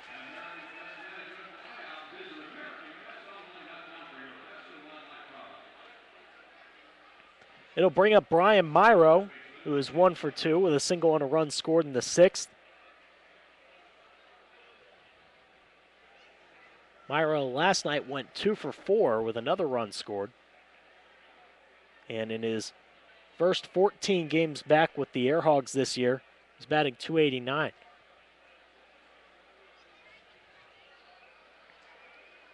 First pitch from Rigas is low and outside, ball 1. Myro's a player coach. He was on the DL at the first part of this season after an injury he suffered last year, and listed as the hitting coach for the first half of this 2014 campaign. Upstairs on that pitch, it's 2-0. Myro's a former major leaguer as well, played 52 games in total in the majors. Made his debut in 2005. Pops this one foul and out of play. It's now 2 balls and 1 strike. Myro, 37 years of age. Not sure whether he wants to keep playing or go into coaching.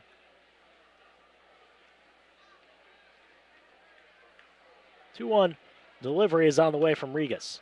It's line foul once again down the left side, bouncing off of the sweet level here at Community America Ballpark. It's now 2-2 to Myro. 1 out and nobody on base. Vince DeFazio on deck. Air Hogs with a 1-run lead. In the final game of this 3-game set here in Kansas City, Air Hogs will travel overnight to Sioux Falls for their next road series. 2-2 pitch on the way. Swing and a miss on a breaking pitch, and Rigas earns a strikeout there on Myro for out number 2.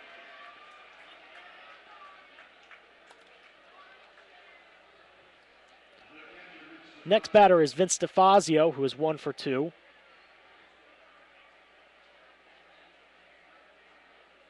DeFazio had a single in the 4th inning and then drew a walk in the 6th. 2 outs and nobody on base, a right-handed batter against a left-handed pitcher. First pitch is low in the dirt for ball 1. Vince DeFazio on the year is batting .235 with just 14 runs batted in for the Air Hogs. Did not play professionally last year. In 2012, he was in the Texas Rangers minor league system. Inside on that next pitch, it's now 2 balls and no strikes.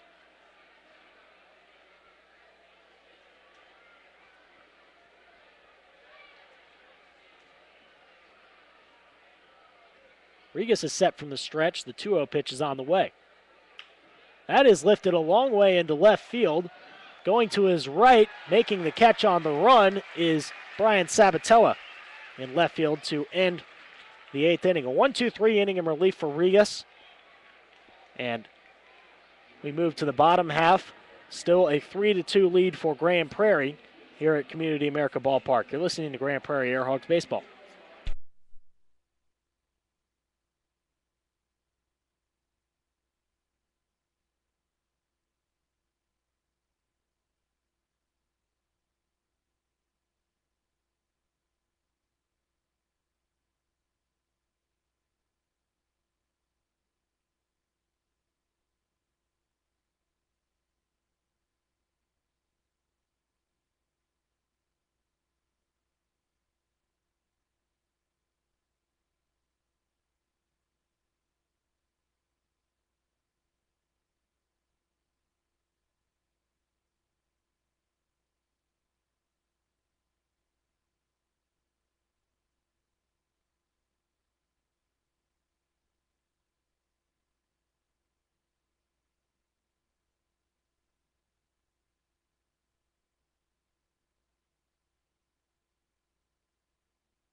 Welcome back to Grand Prairie Airhawks Baseball.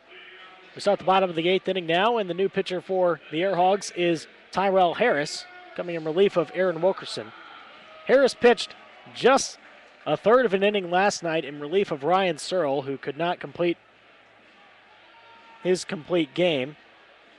Harris only faced one batter last night and got an unassisted ground out, fielding it himself and going straight to the bag. He actually dove into the bag last night to end the game.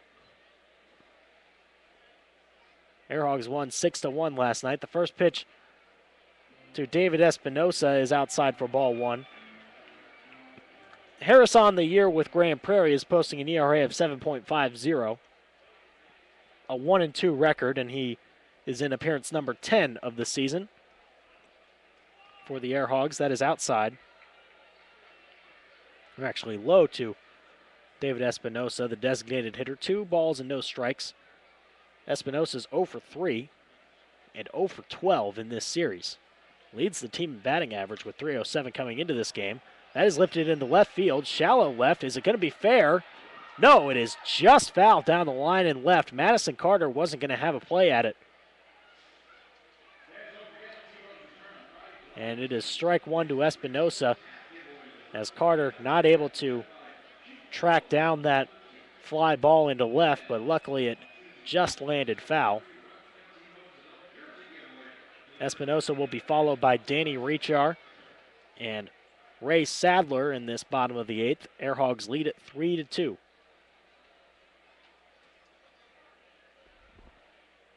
Tyrell Harris, the reliever, in relief of the starter Aaron Wilkerson, who went 7 innings, giving up 2 runs on 5 hits, 5 strikeouts, and 2 walks. The windup in the 2-1 from Harris. Swing and a miss there. A breaking pitch low and inside to Espinosa, and it's now 2 balls and 2 strikes.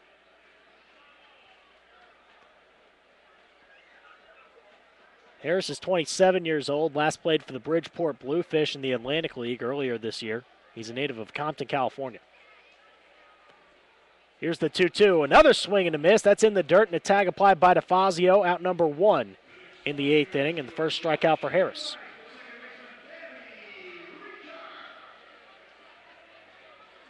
It'll bring up the second baseman, Danny Rechar, who was 0 for 2 with a walk in the 6th.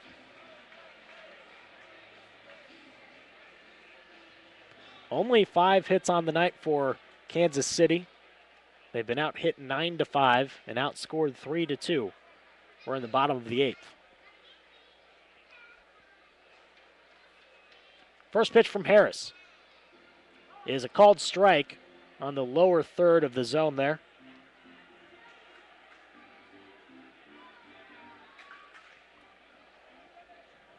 Danny Rechar is from Lehigh Acres, Florida.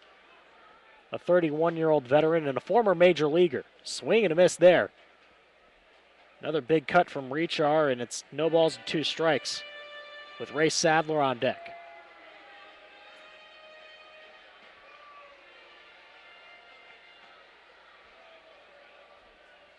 Danny Rechar in his second start back from being activated from the disabled list. Looks at an 0-2 pitch here. Just outside. And it's now 1-2. Airhogs took the series last night, winning 6-1. That's just their third series sweep, or third series won this season. Bouncer to second base, sliding stop by Nunez, and he throws to first to get the out. It was a one-hopper to the first baseman, Mairo. He dug it out of the dirt, and a nice stop there from Nunez to nab the runner, Rechar. And it is out number 2 in the bottom of the 8th. The batter is now Ray Sadler, who was 0 for 3 in his first game back with the T-Bones after starting out 2014 with Winnipeg. Spent the last 4 prior seasons with Kansas City. Takes strike 1 on the first pitch from Harris. Sadler has 71 career home runs with Kansas City to lead the T-Bones all time in that category. Outside on the next pitch, it's a ball and a strike. Ray Sadler, also a former major leaguer.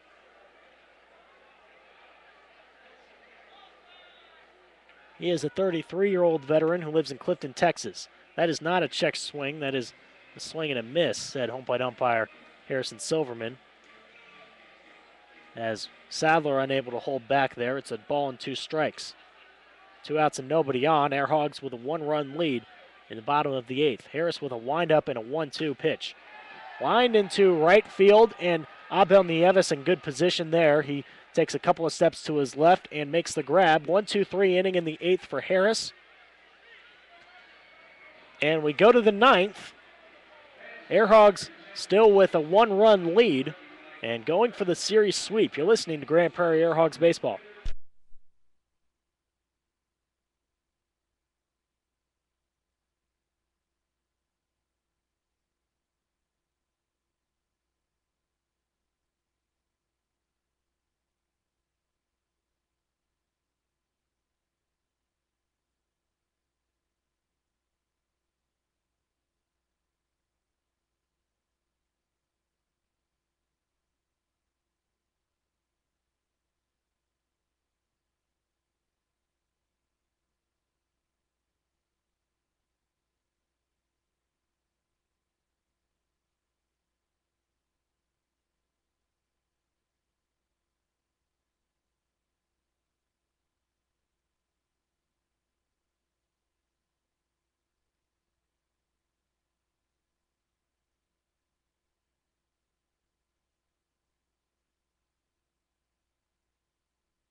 Top of the ninth inning now in Community America Ballpark in Kansas City. Airhogs with a 3-2 lead over the T-Bones, going for the 3-game series sweep. They lead off this top of the ninth with Matt Burns, then Madison Carter and Eric Baker. Second inning in relief for Chris Regus, the left-handed reliever out of the pen. Third pitcher used by manager John Mazzarelli. Matt Burns is 1 for 3 with a single in the third. Right-handed batter, left-handed pitcher. A bunt on the first pitch, and Burns is going to first base. It's down the line on the first base line and fielded by the pitcher, just tossing to the first baseman Schwanner in time to beat Burns at first base. That's out number 1 on the first pitch. Burns, a nice idea. He does have some speed, but not able to beat out the throw from the pitcher, Regus, there. Next batter is Madison Carter, who is 1 for 2, who gave the Airhogs this 3-2 lead on a 2-run double in the 6th inning. That is a called strike. Madison Carter, in his first 4 games of his career, has 6 RBIs with the Airhogs, and at least 1 in each game that he's played. Upstairs on the next pitch, it's a ball and a strike. Madison Carter, a rookie out of the University of Texas, 22 years old.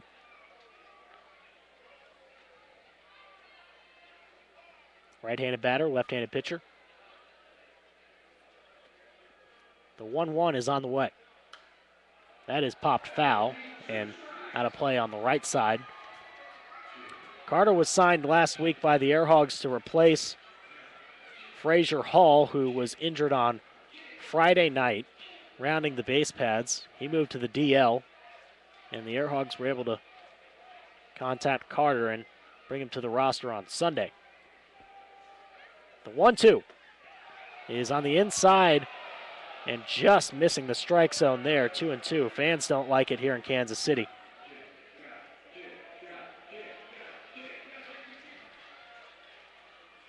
Two balls and 2 strikes. 1 out and nobody on base. Top of the 9th inning, Airhogs with a 1-run lead. That is popped foul. Straight back again.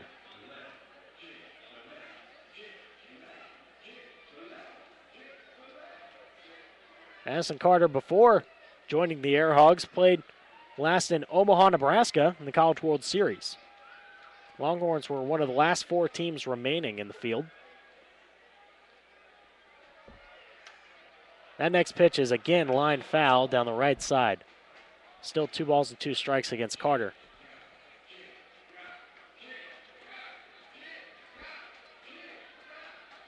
Carter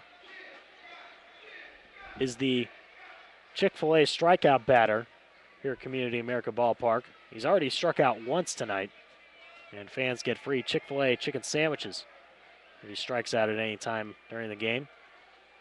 The 2-2 pitch is on the way. It is popped up in the infield, and calling for it on the right side of the diamond is the first baseman, Schwanner. He will make the grab. 2 up and 2 down in the 9th.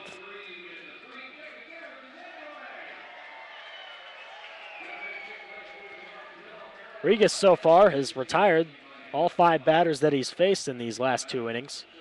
And the next one he faces here is Eric Baker, the 9-hitter playing in center field. He's 1 for 3 tonight with a single in the 5th.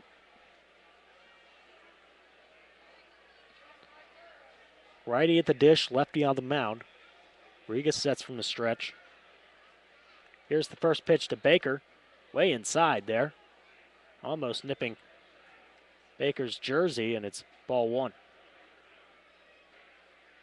Baker, 26 years old, a rookie out of Rogers State in Claremore, Oklahoma, in his first professional year of baseball. That is a line drive into right field, going deep, and over to the warning track is Sadler to make the grab. Just a few steps into the boundary of grass and dirt on the warning track there in right. And it ends the top of the 9th inning, so the Air Hogs will have an opportunity here to close it out and complete the series sweep against the T-Bones. We'll go to the bottom of the 9th inning when we come back. 3-2 lead for the Air Hogs. You're listening to Grand Prairie Air Hogs Baseball.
Welcome back to Grand Prairie Air Hogs Baseball, broadcasting live on Ustream. I'm Andy Humphrey. It's the bottom of the 9th inning, and the Air Hogs lead it 3-2 over the Kansas City T-Bones. Closer Dakota Watts is in as the third pitcher used by Eric Champion in this game. Watts appeared on Tuesday night in the 9th inning, when the Air Hogs won 7-2. Watts, a 1-2-3 inning in the 9th. In his last appearance, he's got 11 saves on the season, which is tied for 4th in the American Association. He's only blown a couple of saves this year. He's got an ERA of 3.12 this year. This is his 24th appearance, and he's pitched a total of 26 innings in 2014. A former member of the Minnesota Twins minor league system, and he has just a 1-run cushion. Here in this 9th inning, the 5, 6, 7 hitters in the Kansas City lineup will be due to bat. That's Brian Sabatella, Vladimir Frias, and Nick Schwanner. Sabatella, 0 for 2, a walk and a run scored in the 3rd. A righty against a righty.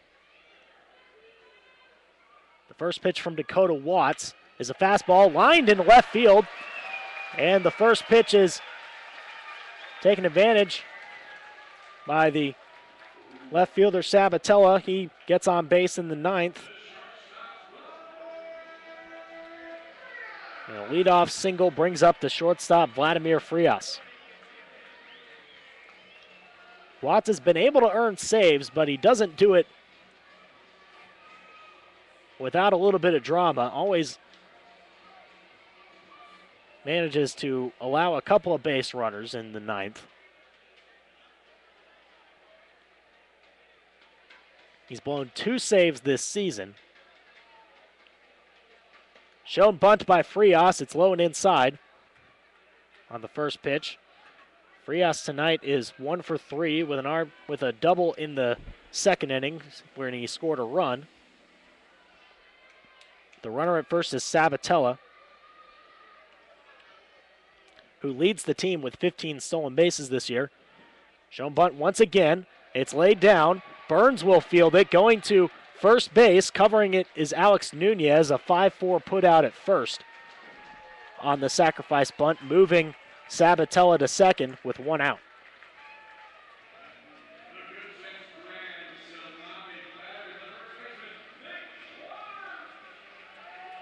Nick Schwanner will be the batter with a runner at second and one out.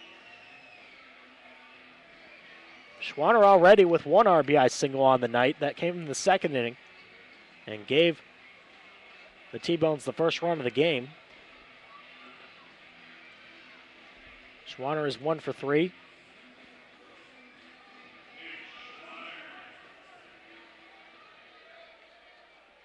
Left-handed batter, right-handed pitcher. Watts looks in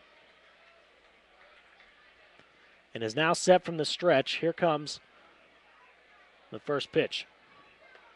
Way outside on that fastball. It's 1-0.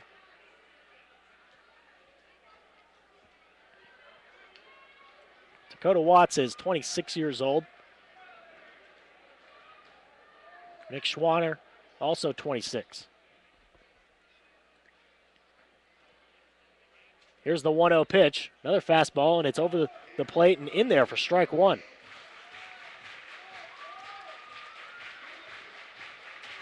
A ball and a strike now to Nick Schwanner, the first baseman.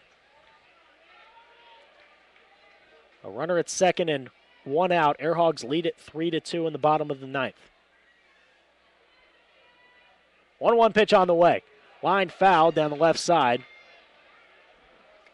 And it's strike two to Nick Schwanner with Brian Erie on deck for the T-Bones.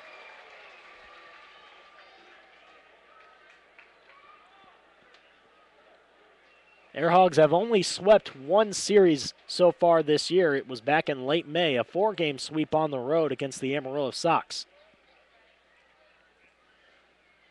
1-2 pitch is over the plate but low. And it's now a 2-2 strike count to Schwanner, who earlier this season played for Evansville.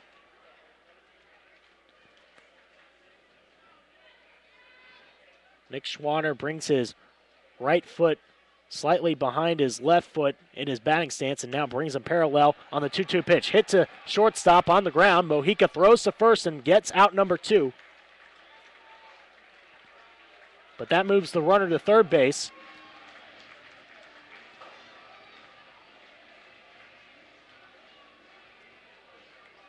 And now Dakota Watts is 1 out away from giving the Air Hogs the sweep. But he won't do it without a little bit of drama here. The tying run is 90 feet away for the T-Bones, with Brian Erie, the catcher, at the plate. Erie is 2 for 3 with an RBI single in the second. And he grabbed another single in the seventh. 2 outs in the bottom of the ninth and a runner at third base for the T-Bones. A right-handed batter against a right-handed pitcher.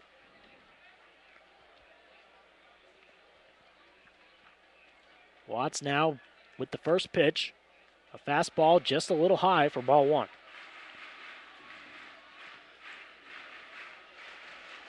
Watts played for New Britain and Fort Myers last year in the Twins minor league system. Has 11 saves this year for Grand Prairie. The 1-0 pitch. It is lined into right field for a base hit, and the T-Bones have tied it in the bottom of the ninth. Third blown save of the year for Dakota Watts, and the score is tied at 3 apiece off the RBI single by Brian Erie.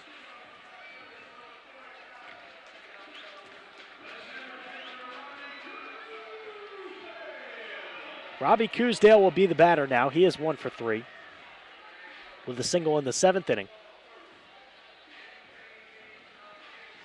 And it looks like there's a pinch runner in for Brian Erie. That appears to be number 8, Daryl Hudson.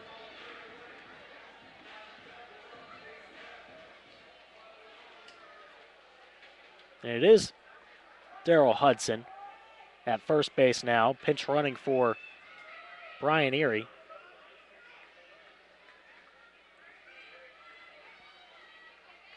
First pitch to Coosdale is low and outside from Watts, ball one.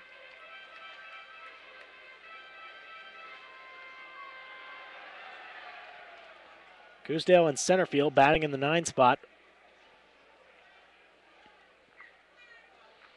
T-Bones have just tied it up at 3 apiece in the bottom of the 9th in the final game of this 3-game set. A fastball is just a little high for ball 2. So Daryl Hudson is the pinch runner at first base.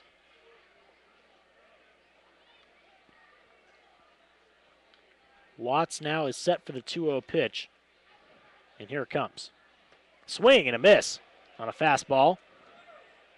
DeFazio faked a throw at first base and now goes back to the pitcher's mound.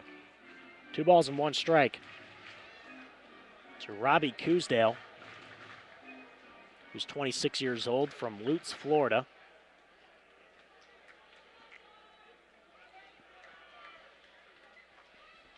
The 2-1 pitch will not come. A throw to first. Safe at first base. Diving in is Hudson. But just barely. It was a nice move from Watts and a quick tag from Myro. Hudson this year has 4 stolen bases in 7 attempts. Another move to first, and diving back in safely once again is Hudson. Still 2 balls and 1 strike against Robbie Coosdale. Airhogs and T-Bones are tied at 3 now in the bottom of the 9th inning. Airhogs have out-hit the T-Bones 9-7.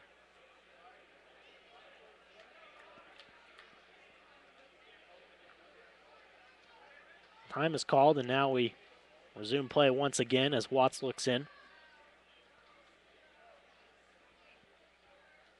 2-1 pitch on the way. Swing and a miss. Another fastball whipped past the swing of Robbie Coosdale. 2 balls and 2 strikes. A runner at first and 2 outs in the bottom of the 9th inning. And Dakota Watts now just trying to bring this to extras for the Airhogs as they are still looking for a series sweep. Not able to close it out in this bottom of the 9th.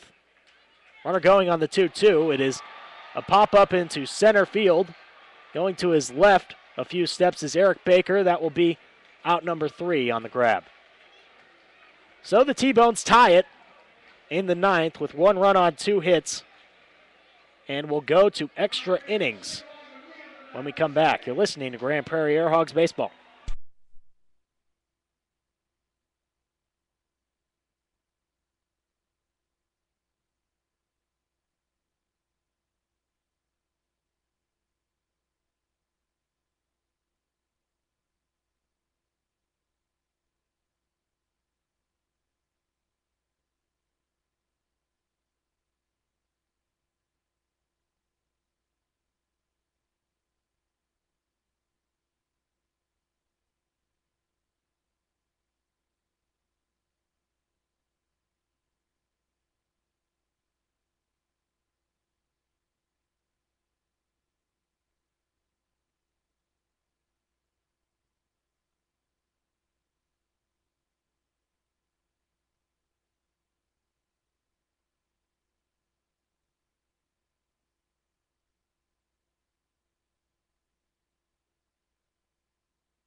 Welcome back. It's now the 10th inning at Community America Ballpark in Kansas City, Kansas. Jimmy Mojica leads off this top of the 10th for the Airhogs. Our score is tied at 3. In there for inning number 3 of relief is Chris Regas, the closer for Kansas City. First pitch to Mojica is taken for strike one. Mojica, Nunez, and Nieves due up in this top of the 10th as the T-Bones tacked one more run on the board in the 9th inning to blow the save for Dakota Watts and extend this game here tonight. A bouncer on the next pitch to second base. Reachar with the stop and the throw to first to nab Mojica for out number one.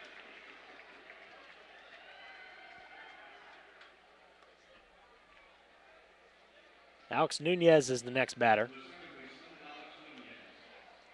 1 for 4 on the night, a single in the fourth, and a couple of strikeouts.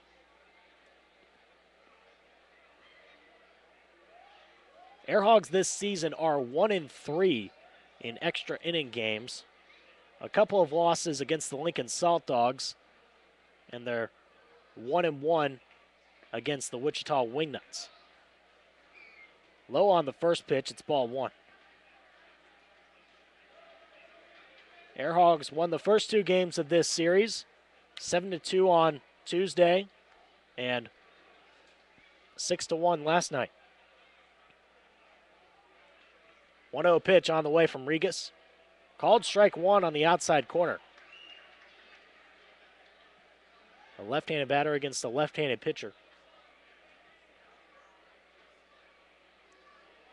Nunez in his first 20 games with the Airhogs batting .350.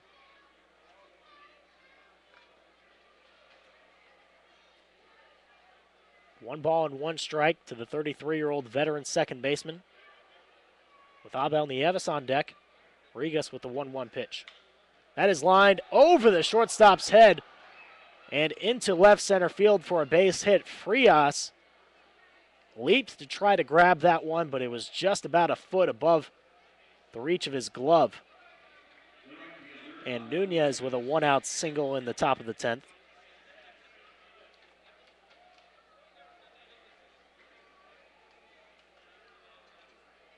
The Airhogs have not played a game longer than 11 innings this year. They had a couple of their games end in 11. One of them was off of a two-run RBI single for Frazier Hall that gave the Airhogs the win against Wichita on the road. That was 2 weeks ago. Strike one called to Abel Nieves, the next batter. Nieves on the night, 1 for 4, a couple of runs scored. Grabbed a single in the 6th inning.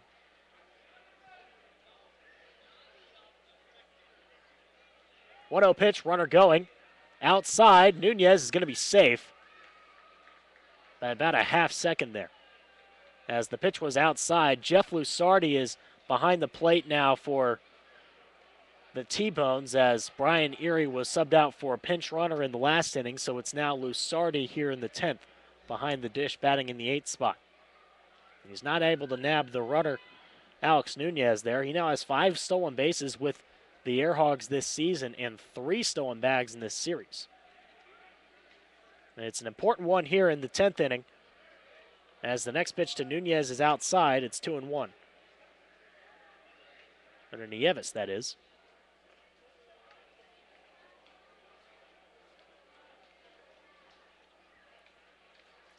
Two balls and one strike. Here's the pitch. A bouncer to second base. Reachar not able to handle it. He goes to first and gets the out by about a half step. Initially, it popped out of his glove, and he stopped it right to the ground, and he was able to quickly pick it back up and go over to first base for the out. Nieves is out number 2. Nunez moves to third on the play, and the next batter will be Jason Botts.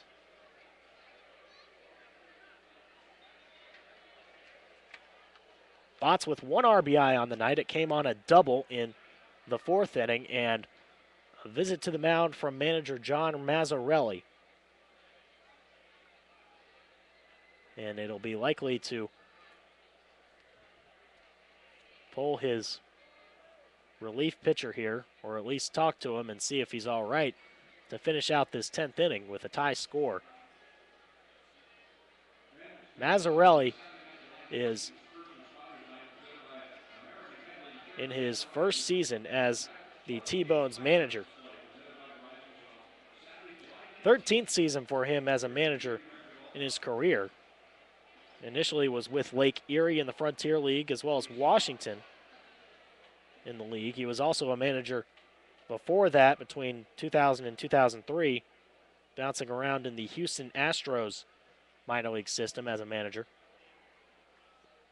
So the meeting is over, and Regas will be left in there. A runner at third base and 2 outs. Jason Botts is the batter.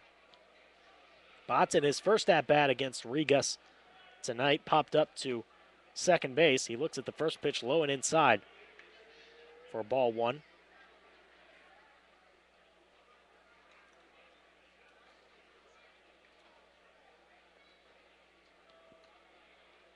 Botts, with runners in scoring position this year, is batting .254.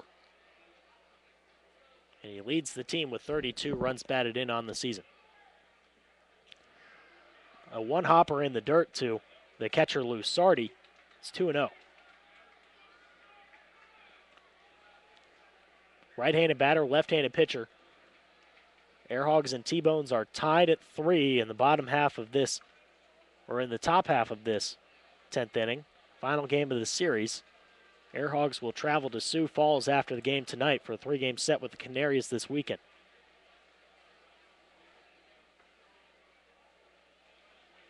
Two balls and no strikes.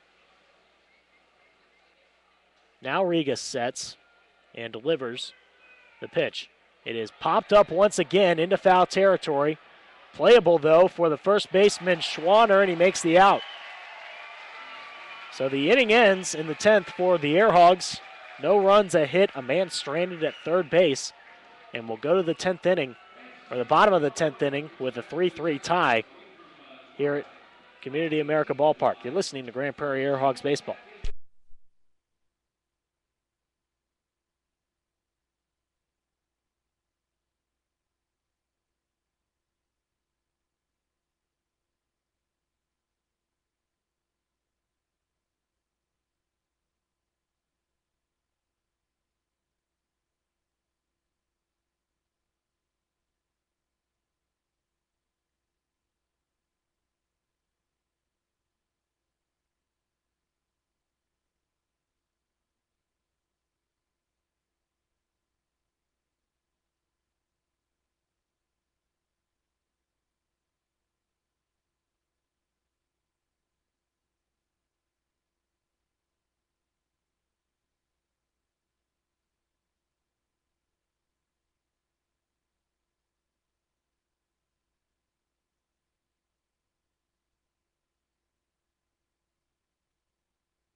It's now the bottom of the 10th inning, and the score is still tied between the Airhogs and the T-Bones at 3 apiece.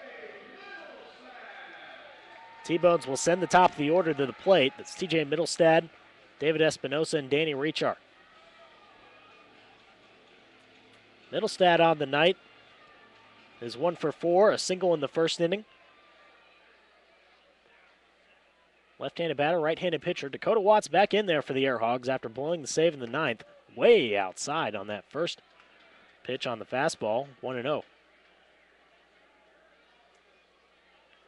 Airhogs are 1-3 this year in extra inning games.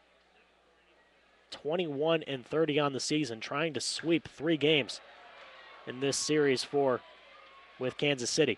Shallow right field is the pop-up, and Eric Baker will make the catch. That's out number 1 in the bottom of the 10th.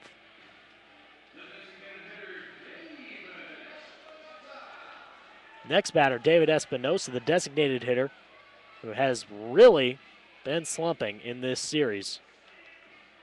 now 0 for 13. After posting the best batting average on the team coming into this series, it's now dropped to 307 before the start of this game and will likely drop even more. First pitch is swung on and fouled down the left side, 1 strike. Espinosa played for the Air Hogs in 2010 and 2011. And he's bounced around quite a few more teams as well. Last year played in Lincoln.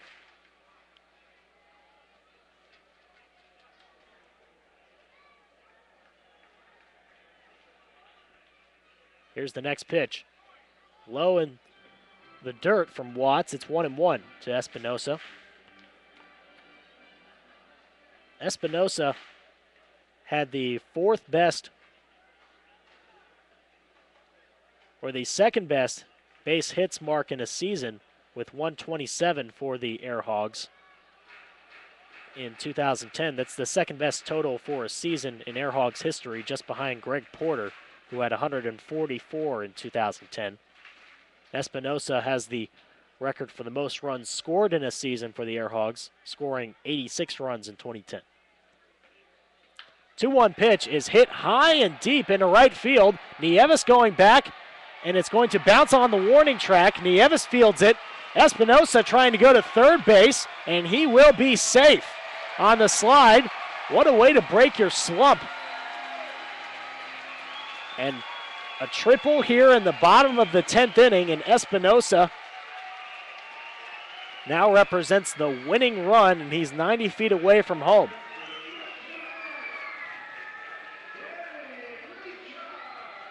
Espinosa with his 9th double of the season.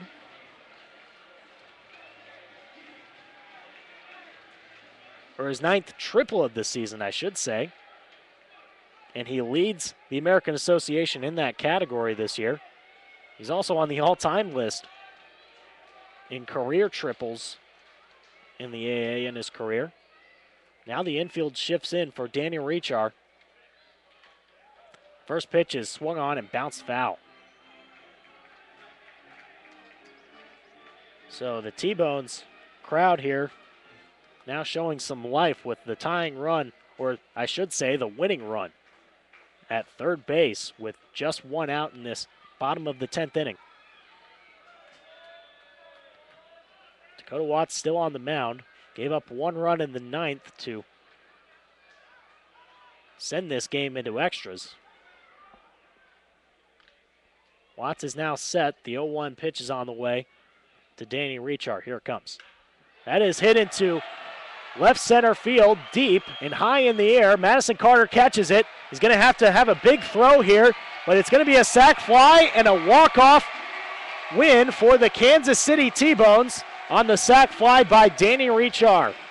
Espinosa scores from home, or from third base, that is, and Danny Rechar is being mobbed by his teammates with the game-winning RBI here in the 10th inning, and the Air Hogs are not able to gain the series sweep as Kansas City in 10 innings wins it 4-3 over the Air Hogs. Winning pitcher for Kansas City will be Chris Regas, moving to 4-1 on the season, and Dakota Watts will pick up his 2nd loss of the year. Air Hogs move to 21-31 on the season, and the Kansas City T-Bones improved to 26-27. So the T-Bones avoid the sweep. The Air Hogs do take the series 2 games out of 3 and will travel to Sioux Falls now on the weekend for the start of a 3-game set on Friday night against the Sioux Falls Canaries. That'll start at 7:05 p.m. at Sioux Falls Stadium in Sioux Falls, South Dakota. So the Air Hogs not able to find the sweep tonight. Here are your final stats for this game. The T-Bones of Kansas City score 4 runs on 8 hits, commit no errors. The Air Hogs 3 runs on 10 hits. They commit no errors as well. It took 10 innings to find a winner, but the T-Bones able to walk off here at Community America Ballpark with their 26th win of the season. So that will do it here from Kansas City, Kansas. Again, we'll see you tomorrow night at 7:05 p.m. in Sioux Falls for what will be the first of a 3-game set with the Sioux Falls Canaries. Until then, I'm Andy Humphrey. So long from Community America Ballpark. Once again, our final score in 10 innings, the Kansas City T-Bones 4, the Grand Prairie Airhogs 3. Thank you for tuning in to Grand Prairie Airhogs Baseball live on Ustream. We'll see you tomorrow night at 7:05. So long, everyone.